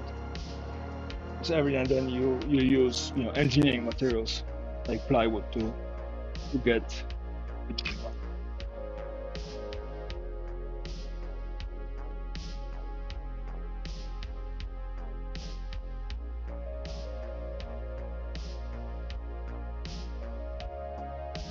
And keep some of those little pieces so I can cut them down, and put them in epoxy to make a gallery of wood. I think that would be cool.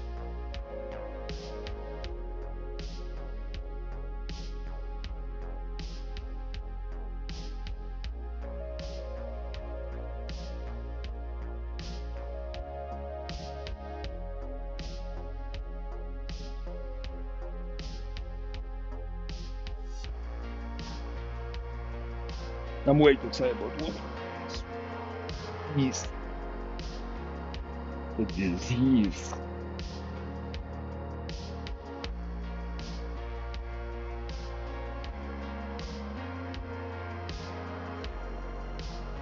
Better.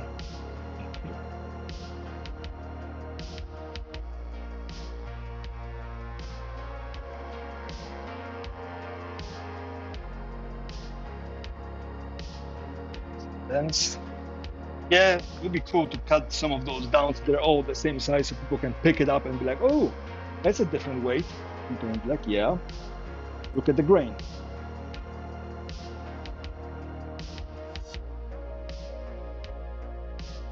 That's what I really liked about one of the museums we went to in Coburn, the Carpentry Museum.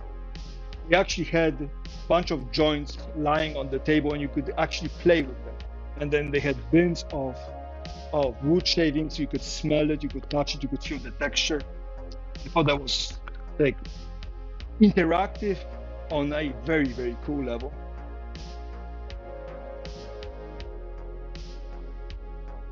Which, you know, again, how else are you going to learn about wood? You can, I suppose you could go online. You go online and take a look at things, but one that looks like this.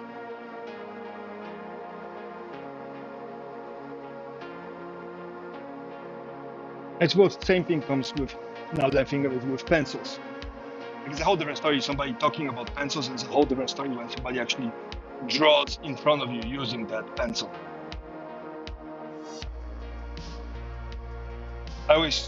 When I started looking at fountain pens, as in, you know, actually listening to reviews, I really liked when people actually wrote something.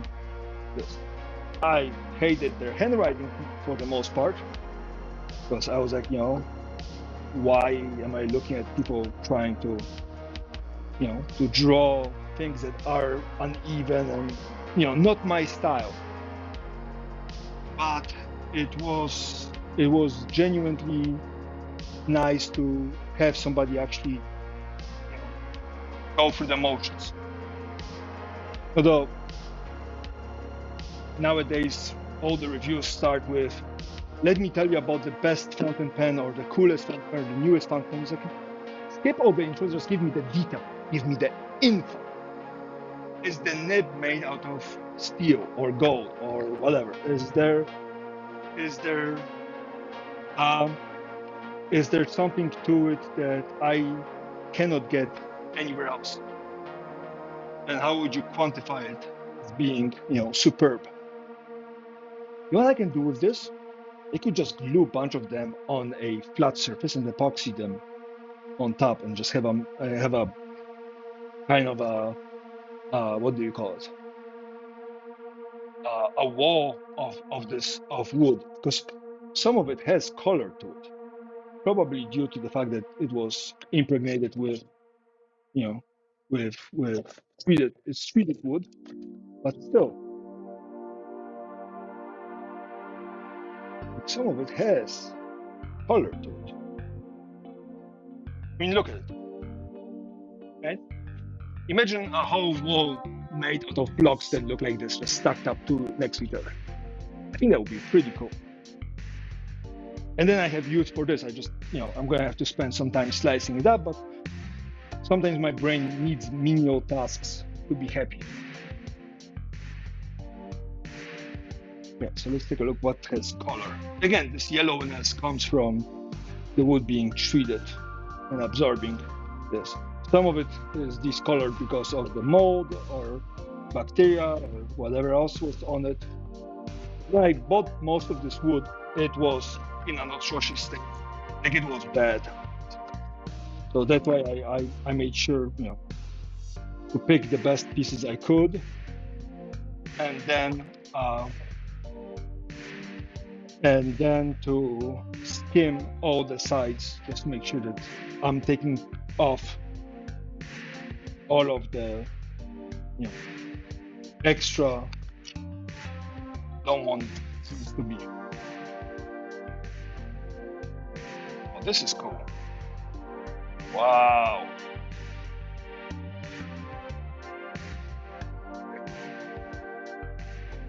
One nut, right? Two nuts, but look at where the brakes are. Right here, right? And it's like, oh yeah, it's the center, but they feel going this way and not this way. Why? Just look at how much of a bow it is, right? So it's stretching this way, and that's why the brakes are, right, going through this. That's so cool.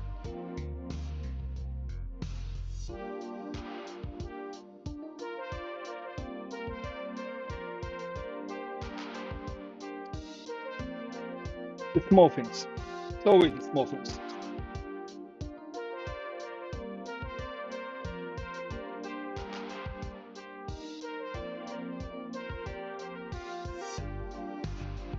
So I was thinking something like this.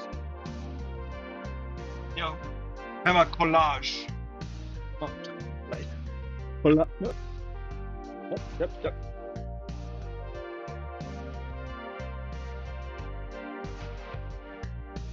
One of those collages of wood pieces. Maybe that would look cool. Oh, I gotta think about it.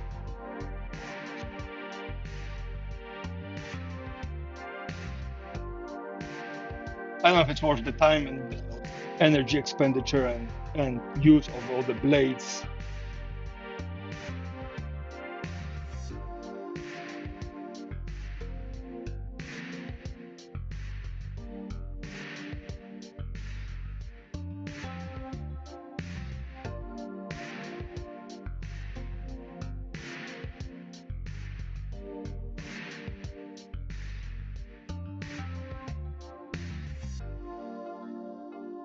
You can always buy more pine and just do it. Pine isn't very expensive.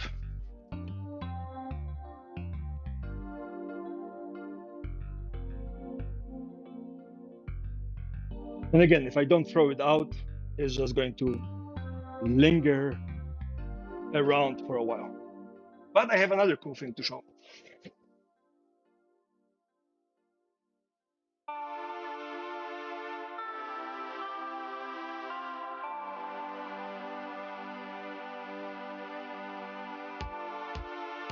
Center, and look at the center. All of this, sap, painting here. It's all sappy. Like, the whole center core of this piece still has sap, which means that the tree didn't dry as much. And of course, the standard breaks running towards the center, but that has a lot of sap. Very nice smell. I'm not gonna be taking it out, but maybe I will. I just kinda cool.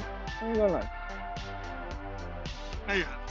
I need to remove most of this because the reason why my shop was so overcrowded for a very long time is because I had just too much wood lying around. I had the plywood. I finally used up most of the plywood. I still have some storage. Another cool thing. Center, right? That's a branch. And all the branches, right, are running away from the center.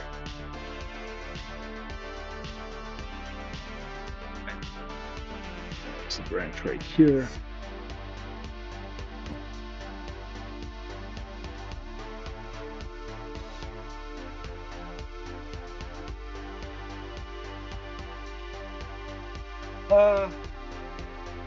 There's a TikTok channel, I think at least one, where there's two guys are cutting pieces of wood back and forth. That's all they're doing.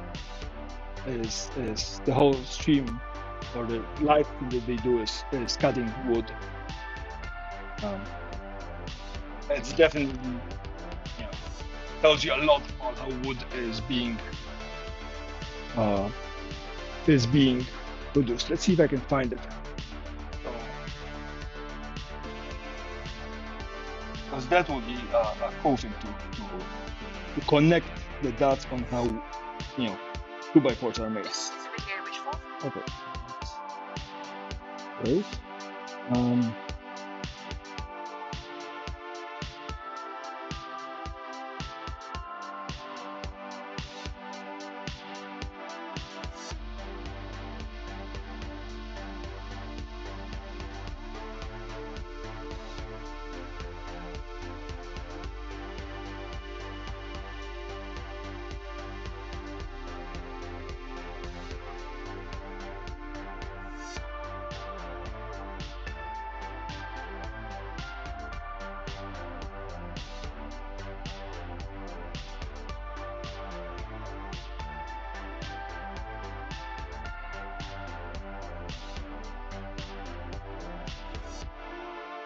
No, this is all the people with their fancy pencils. I want the mass-produced thing.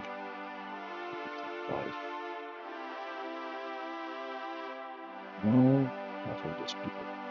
Ooh. How do we find this? How do we find this?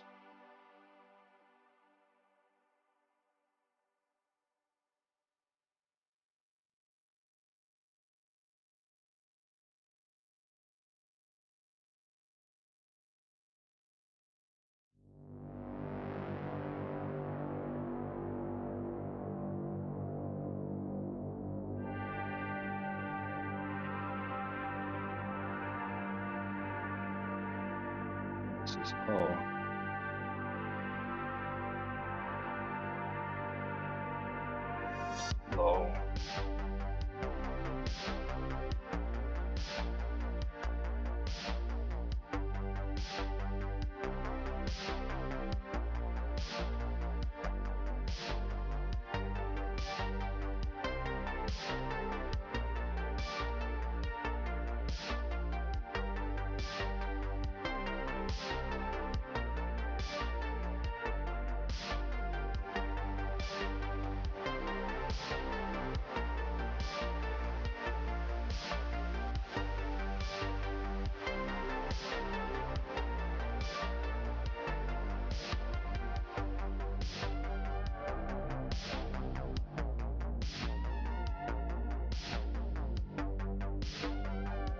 No, that's not it.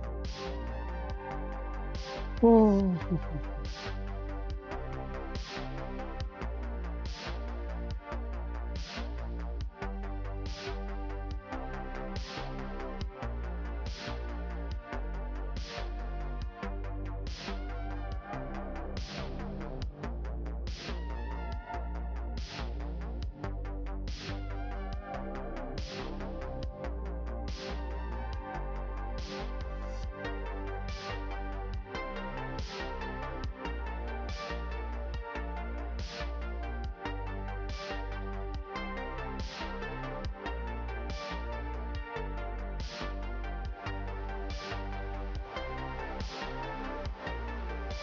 Yeah, I don't think I can find it here. It's disappointing. They kept on showing up on my For You page for a while.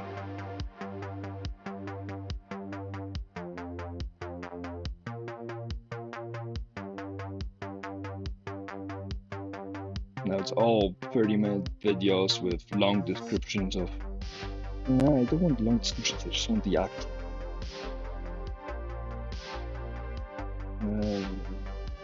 What do we call this?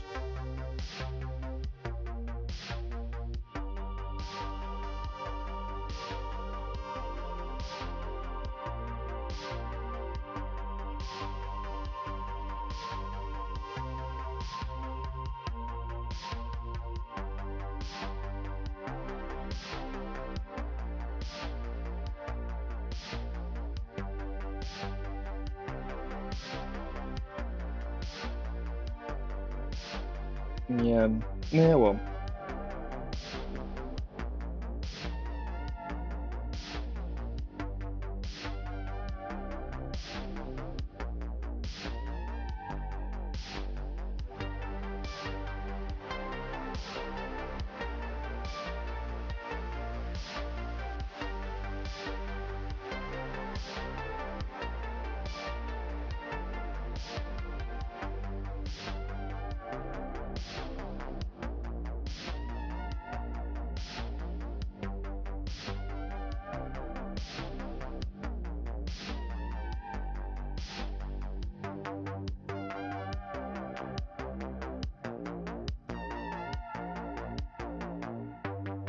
Oh, I guess this is gonna be good enough for now. But you still there?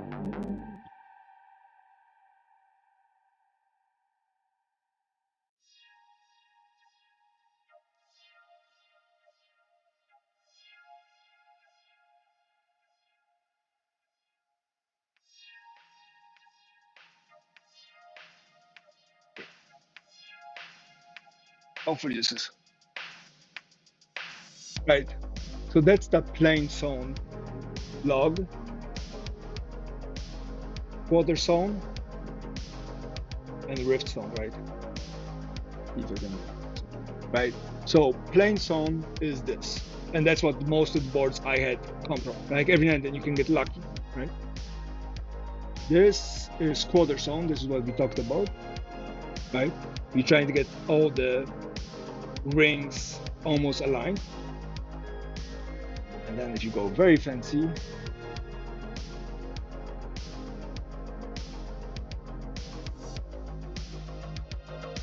right, so you get rift zone.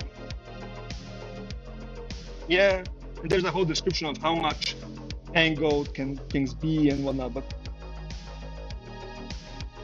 you get waste.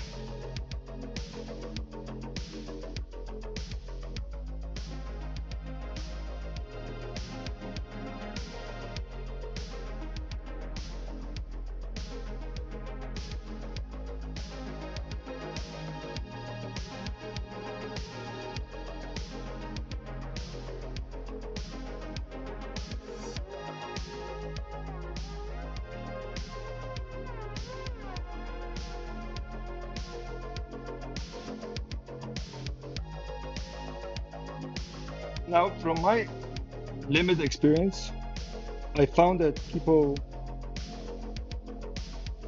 um, people sometimes mix rift and quarter zone together, which makes it kind of interesting. But I'm not an expert by no means.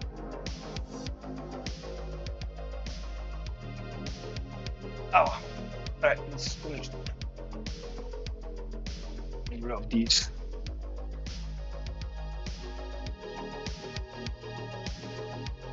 Oh, there's another one with tap all the way through the middle.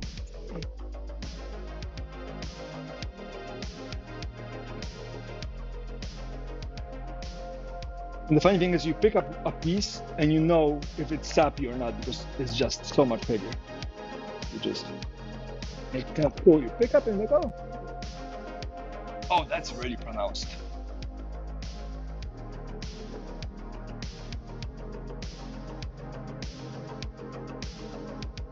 as expected.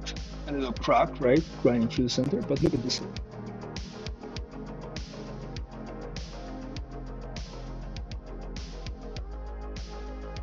Splits right to the core.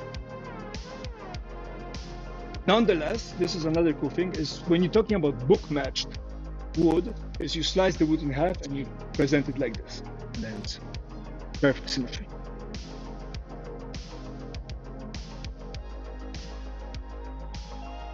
You cut this board in half like this and then split it up. That's book matched. That's what it means to be book matched.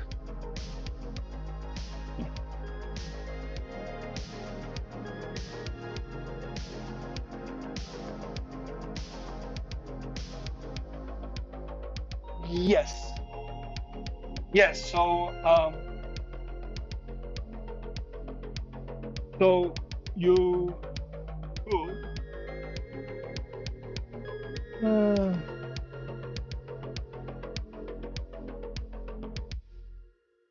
I say you slice this log in half, right? If you put them like this or like this, right? Then they're both going to be pulling and pushing it the same way across, right? Same thing if you put them like this, right? This is going to warp, make a frowny face. This is going to make a smiley face. So you're going to get this smaller wave. Versus if you put like this, then this is going to bend. This is going to bend a bit more. So there is some ways to do this, right? One way is to do this. You match things up and you just glue them like this. Assuming it's one piece or two pieces that look, or like this. If you do this, they're both working towards the same direction. The other thing you can do it is, rather than putting them like this, you can put them at 90 degrees. And this is what happens in plywood. Right, so if you look at plywood,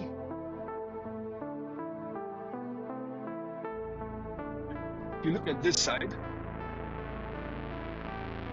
and this side, you see how the middle two are darker and these three are lighter, and then the opposite here is darker and lighter. It's because each one of those layers is turned 90 degrees, and that prevents it from moving. So makes this a little bit more stable and won't warp as much. Now again, you want to have something that has a lot more layers. The more layers you have, the more stable it is. And I have an example right here.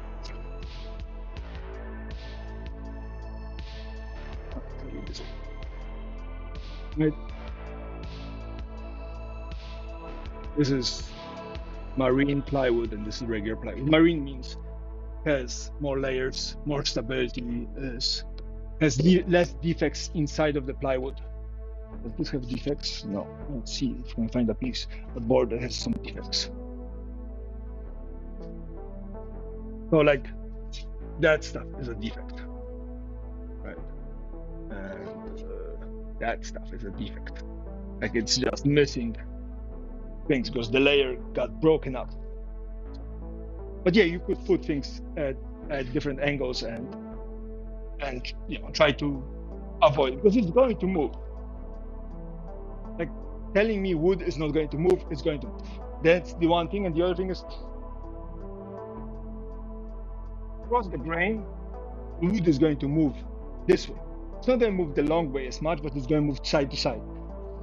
And I heard numbers between a 16th of an inch, an eighth of an inch. I heard even some people say that you can get a quarter of an inch movement, but I like the 1/8 estimate. For every foot, it's going to move like this. So if you take a bunch of boards and you glue them like this, face to face, right? So you have 1, 2, 3 boards, and all of them are glued like this, right? And then you tap it from one side to the other with something else, and these boards start expanding. Eventually, they're going to pop up because if you cannot move left to right, then you are going to go up and down, right? Because you're going to form a boat. So that's the reason why for the cables, I have created the holes that go through the first piece of wood are small for about half of it, and then they are larger, and then the next hole in the second piece of wood is a lot larger. So this, if this starts expanding and moving around, it's not going to crack the wood. It's one of those, precautions things because it's going to move. So, what you're going to do about it? It's not going to stay the way you want it to stay. So, you know, you can try to force it, or you can try give it enough space. Do the American thing where you give the wood enough freedom so it doesn't want to rebel, but not enough for it to screw with your grand plan of making a piece of furniture or making a whatever thing.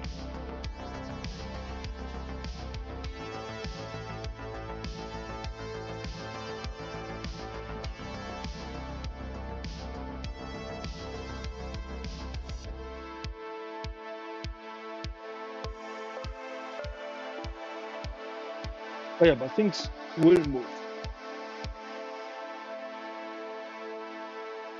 That's why it gets really tricky. There's a YouTuber that runs a shop, I think called Black Tail Studios. I used to watch him a lot more than now, but you know, he's providing decent content. He makes very fancy things, very high-end fancy things.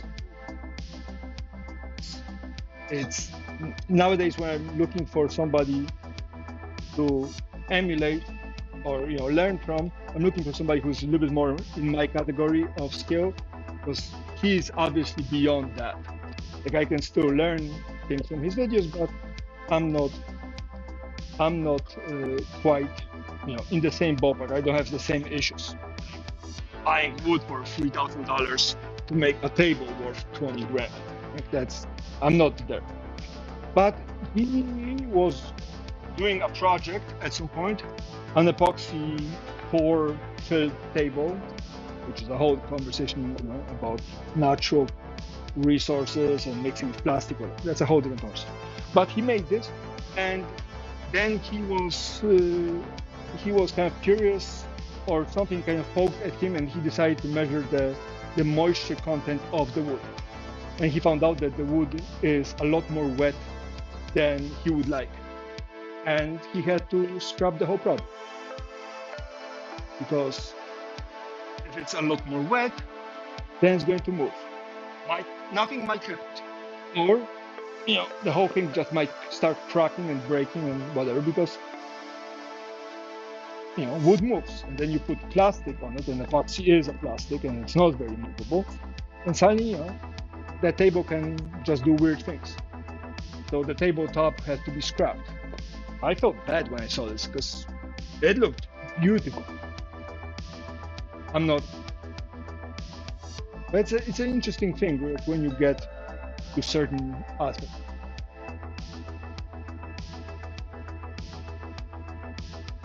Okay, I still have too much wood. Look at all those piles. What else we got? Wait, there's some of this. Yep, my idea for making small. I'm gonna deal with this. I have this great idea, but I don't exactly have the time. So, especially with all the projects that are coming up, I need to make time for a couple more.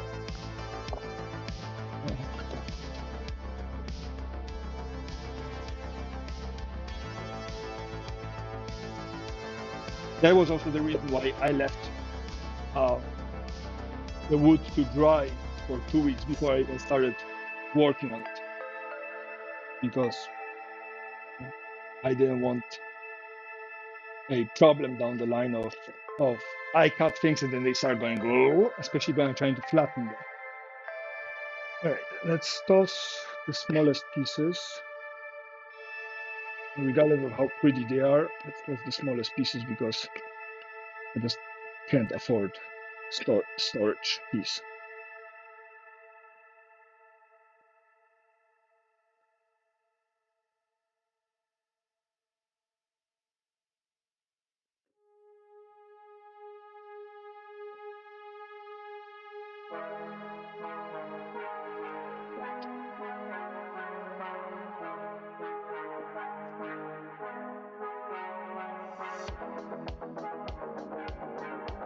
Still feels like too much.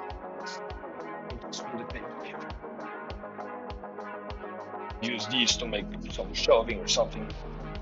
Again, time and space. That's the thing I want to do, is save something and then hurt myself out for having wood lying around and me kicking my footsies on it. That's what happened with some of the plywood I was holding.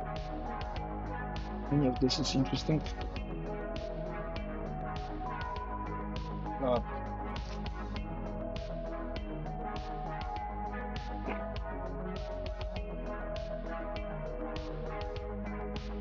Yeah, all of this is getting lost.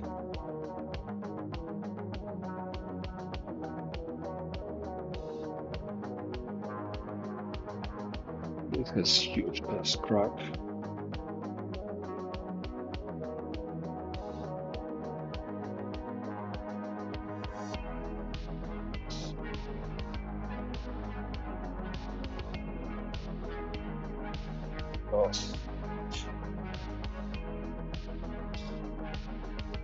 What do we save? What do we save for teaching? We save this. We save a center. Or smaller ones. Okay. That's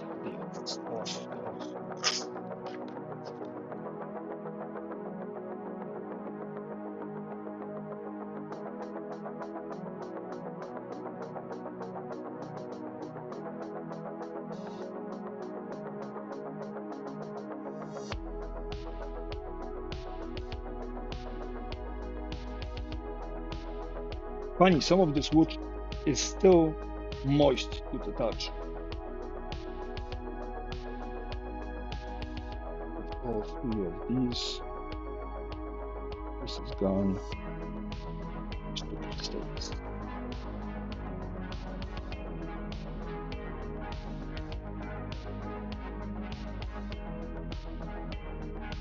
What about center one?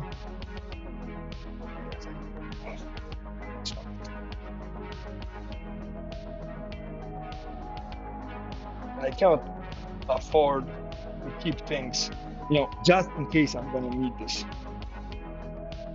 The rule of thumb that I like to approach this with is 20 minutes and $20. Can I replace this piece that I'm throwing out in under 20 minutes and under $20? The answer is yes. We're just gonna toss it.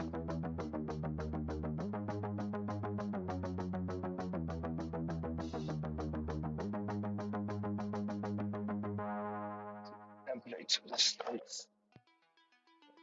Here. Down.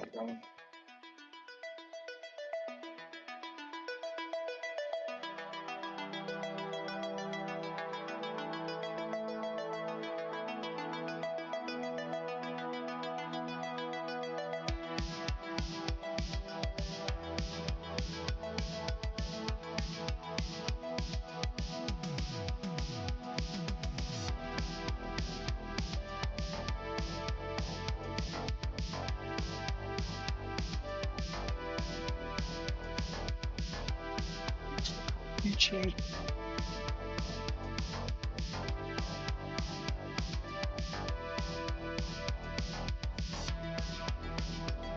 So it's valuable. It's in the eye of the beholder, I suppose. I know I'm going to be building jigs to make a bunch of things, so some of this wood is going to get used for that, and then it's going to get tossed afterwards. Just, I suppose this is one of those consequences of growing up with not having too many things that you can call your own. So you end up, over hoarding things that at this point you don't really need to. Like, I'm comfortable walking into a store and buying excessive amounts of wood. All of this wood was $2,000, a little over $2,000. Plus screws, plus whatever, that was like a big purchase. So, it's not like I'm strapped for cash or whatever. It's part of the project. And trying to nickel and dime nickel and dime every single thing just so I have the highest value of it. The problem that I run into is that's a great idea, but it occupies time. And considering, I don't have immense amount of slaves like Jeff Bezos who do the work for me for absolutely no money and no benefits. I have to do it, which I value my time at X number of dollars, right? Because that's why I quote people for doing work. So my question is, will this speed up X number of hours? It's X number of hours I'm not going to be using on working on other projects and hopefully getting paid, right? So now sometimes I like this mediocre kind of tasks of sorting and whatnot because it keeps my brain happy. But sometimes I do it because it keeps my brain happy. What can I say? Dopamine is important, right? It's 4 pounds of fat in liquid and salt, the consistency of cheese or yogurt, telling me nobody likes what I do and I should just quit through the brain, right? But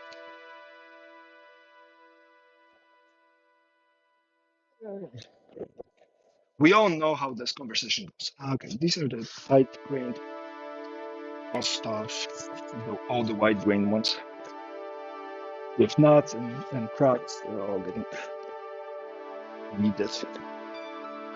But again, I need a piece of wood. I'm just gonna go to Home Depot, which is next door, and I'm just gonna buy a board and then cut it down. Getting used to tossing things out is, I'm starting to get better at it. I did a lot of it with the plywood, but it's still not a automatic, hey, let's toss this out. It still go like, okay, maybe would be useful one day. Yeah, it could be. Or it could be just sitting here for the next 6 months and I'm stuck with crap. How much of this we have?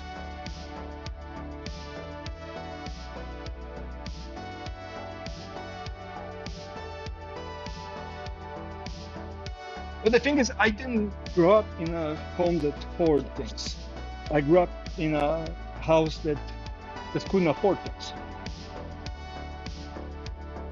Like, yeah, we got books and food and but no vacations, no fancy things, whatnot. So, so I have an apprehension to taking risks, right? And throwing things out is partially it's a financial risk, right? So I'm still going to get a lot more from these, so keep tossing things out. And maybe I can just throw it in here. Since, oh, dusty. It has wheels, I can actually wear it to the truck.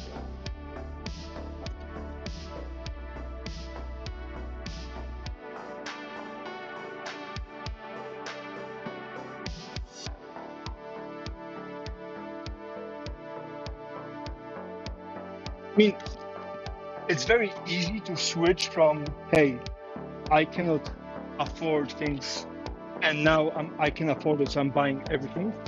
But for me, the I don't know, fear or discomfort around money stay. So it's one of those things that you don't think about it very often, but you still have it in the back of your head. You're like, what if? Not the greatest way to live, but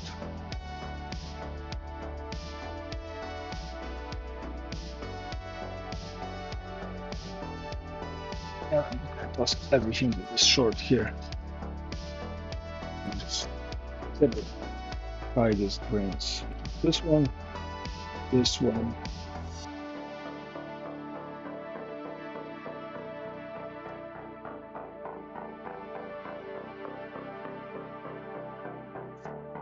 States.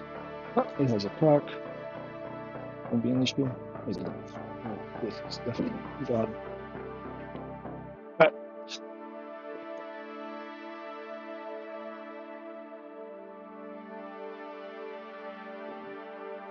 Better.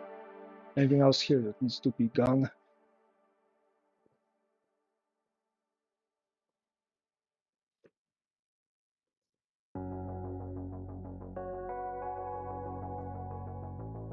How tight is this?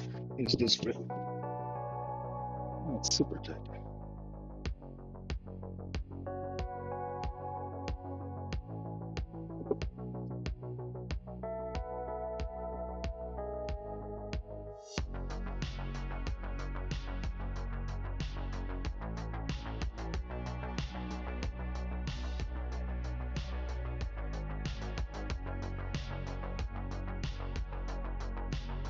Was a template for stuff.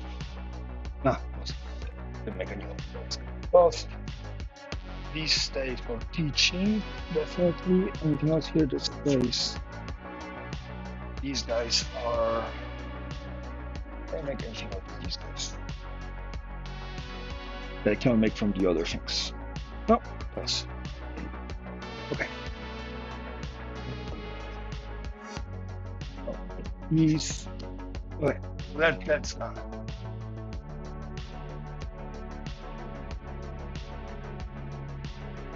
Yeah, no, I didn't have that. I didn't have that. Luckily. Alright. I am going to go walk this out to the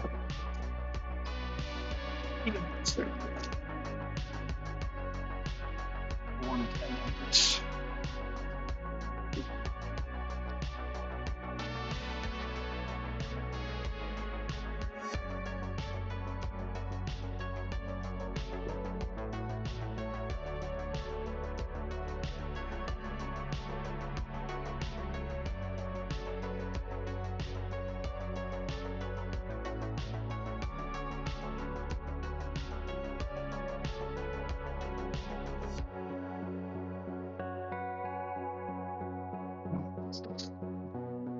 Right, I'm gonna walk to the dumpster. I'll be right back.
Okay. Alright, this goes away nicely. So we left with these. And one of these three.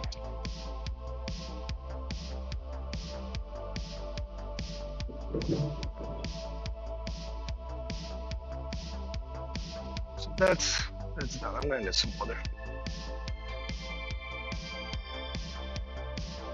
Forgot how quickly you get parched when you talk to top.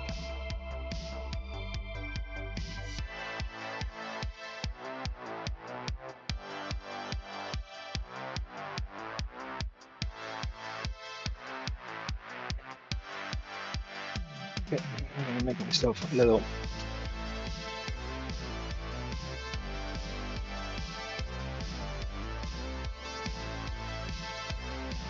How many scoops do I go?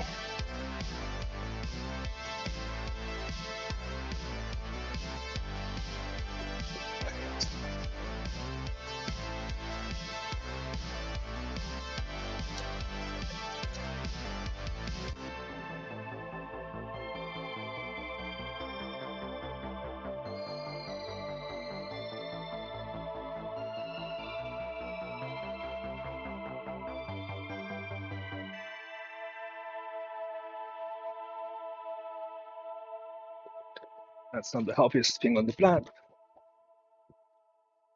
I need electrolytes.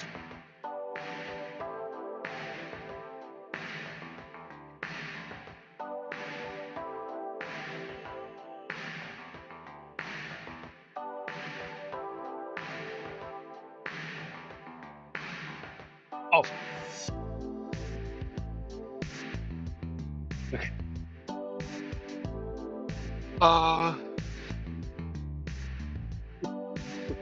Wait, all the mahogany. Okay. And go board. That's my somewhere. And here for now.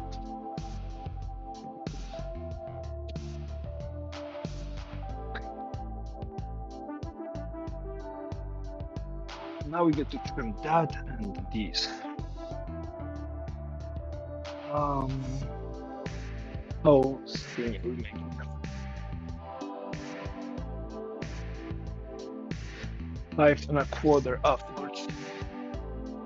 5 1/4. So let's go 5 1/4. So 5 3/8 in the beginning.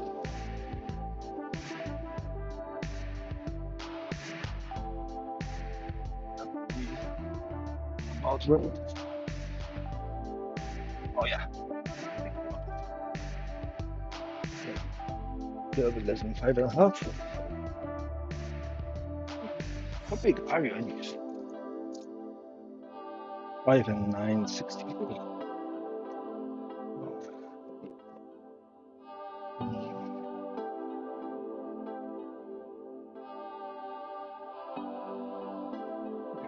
That should be good. And then we're gonna push it and it's gonna fall off. So you can't make it fall.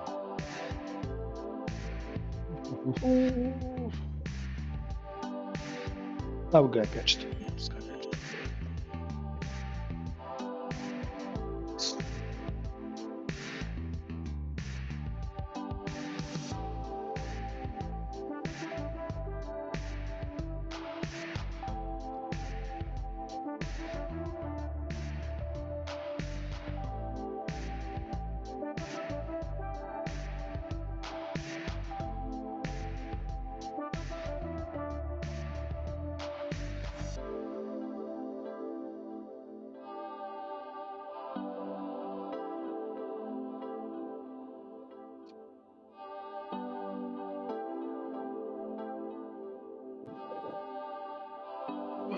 So all I'm doing is carrying things back and forth.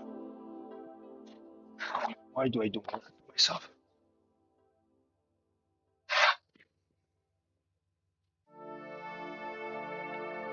Alright, let's make some noise. Let's switch headphones. We don't run out of juice.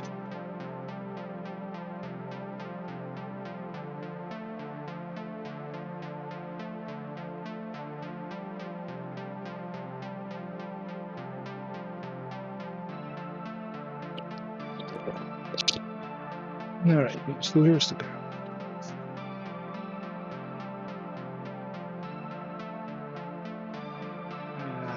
And let me open.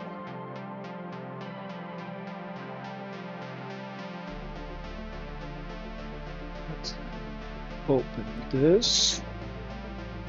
We're gonna close that. That's the best way to do it.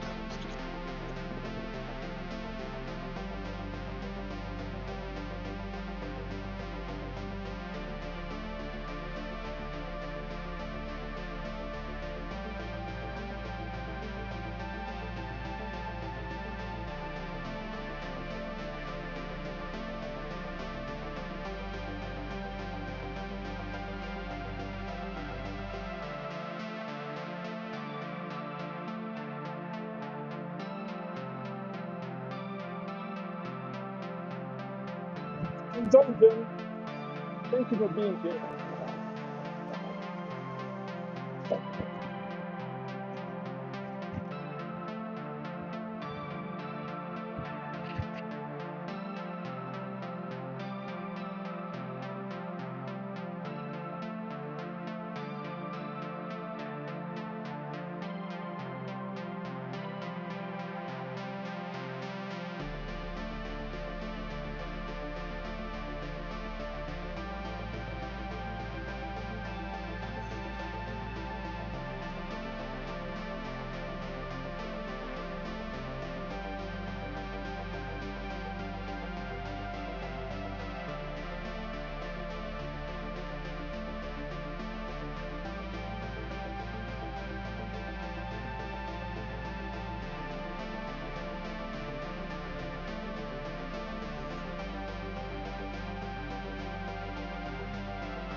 Like this is the amount of dust coming up.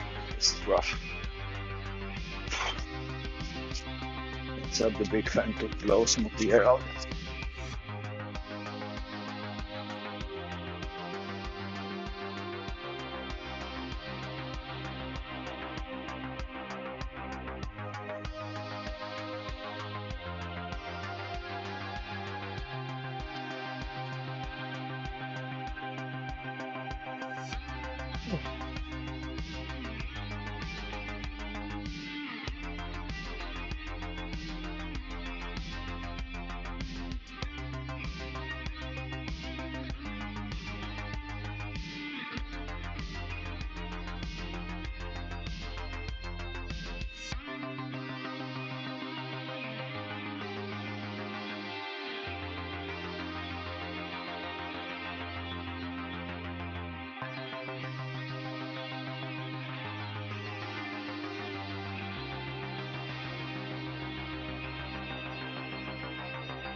Oh, somebody's giving away a joint here.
It's free, so you might have to rebuild parts of it.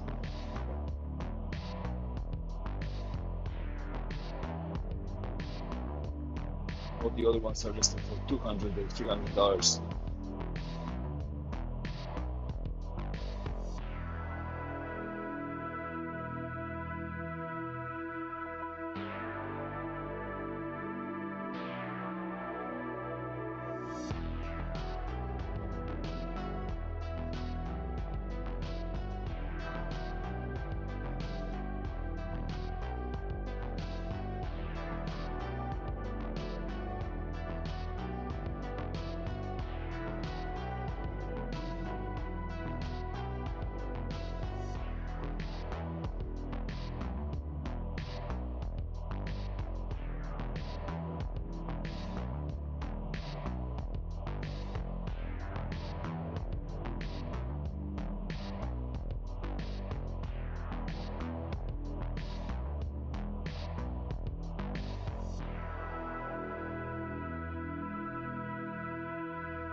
Nice. We also check the inserts work for the carbide blade. Yeah, it's exciting. See how it goes. Anything else here in the messages?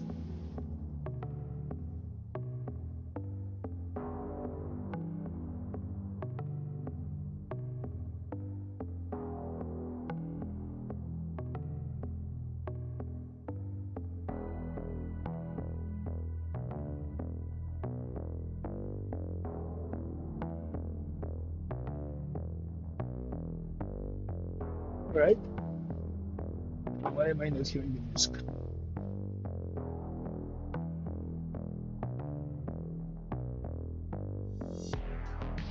Okay.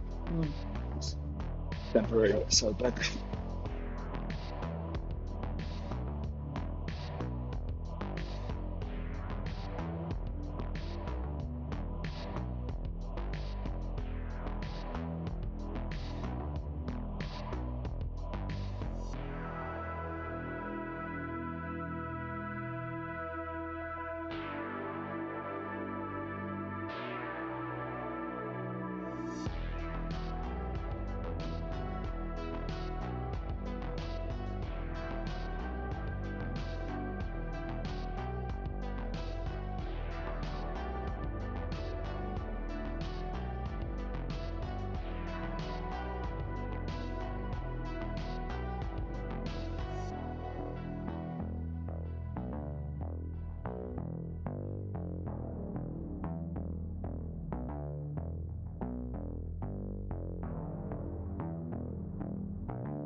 Time to wait, see anybody else.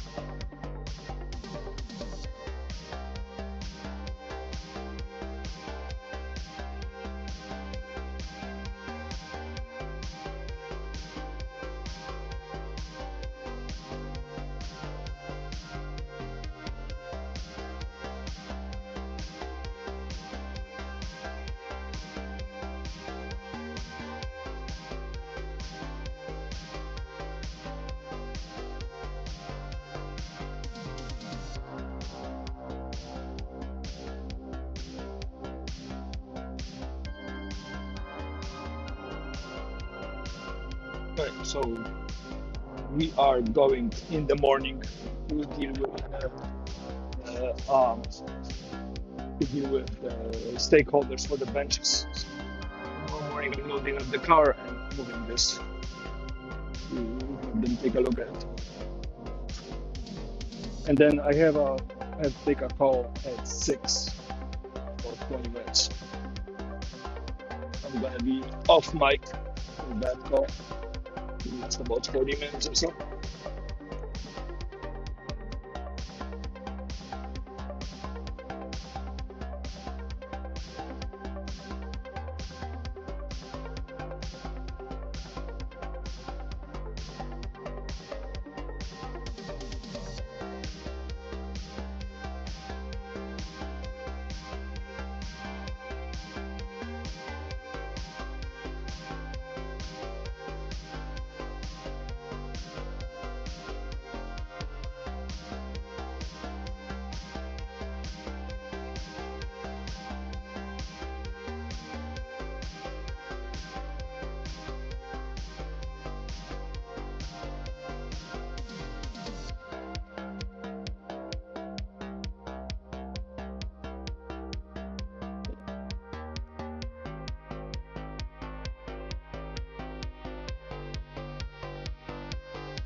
Right, so how about this? Since I have to take the call, that's going to take just under an hour, and afterwards I probably won't do much work. Maybe a little rearranging, maybe a little clean, so not much is going to happen. So how about we pick up the whole thing tomorrow, and to say I won't have to feel self-conscious about the fact that I'm ignoring you guys. We talked a lot about wood earlier, and that's very beneficial. But watching me just be on the call for an hour is not exciting because you guys are not privy to the conversation. And I'm not telling you about this this. So how about we call it for today, and I'll pick it up tomorrow after the meeting with the stakeholders for the bench. So until then, hope you don't cause too many troubles. If you do, take pictures, and I'll see you guys. Have a good night. Oh, today's really short speak. 4 hours.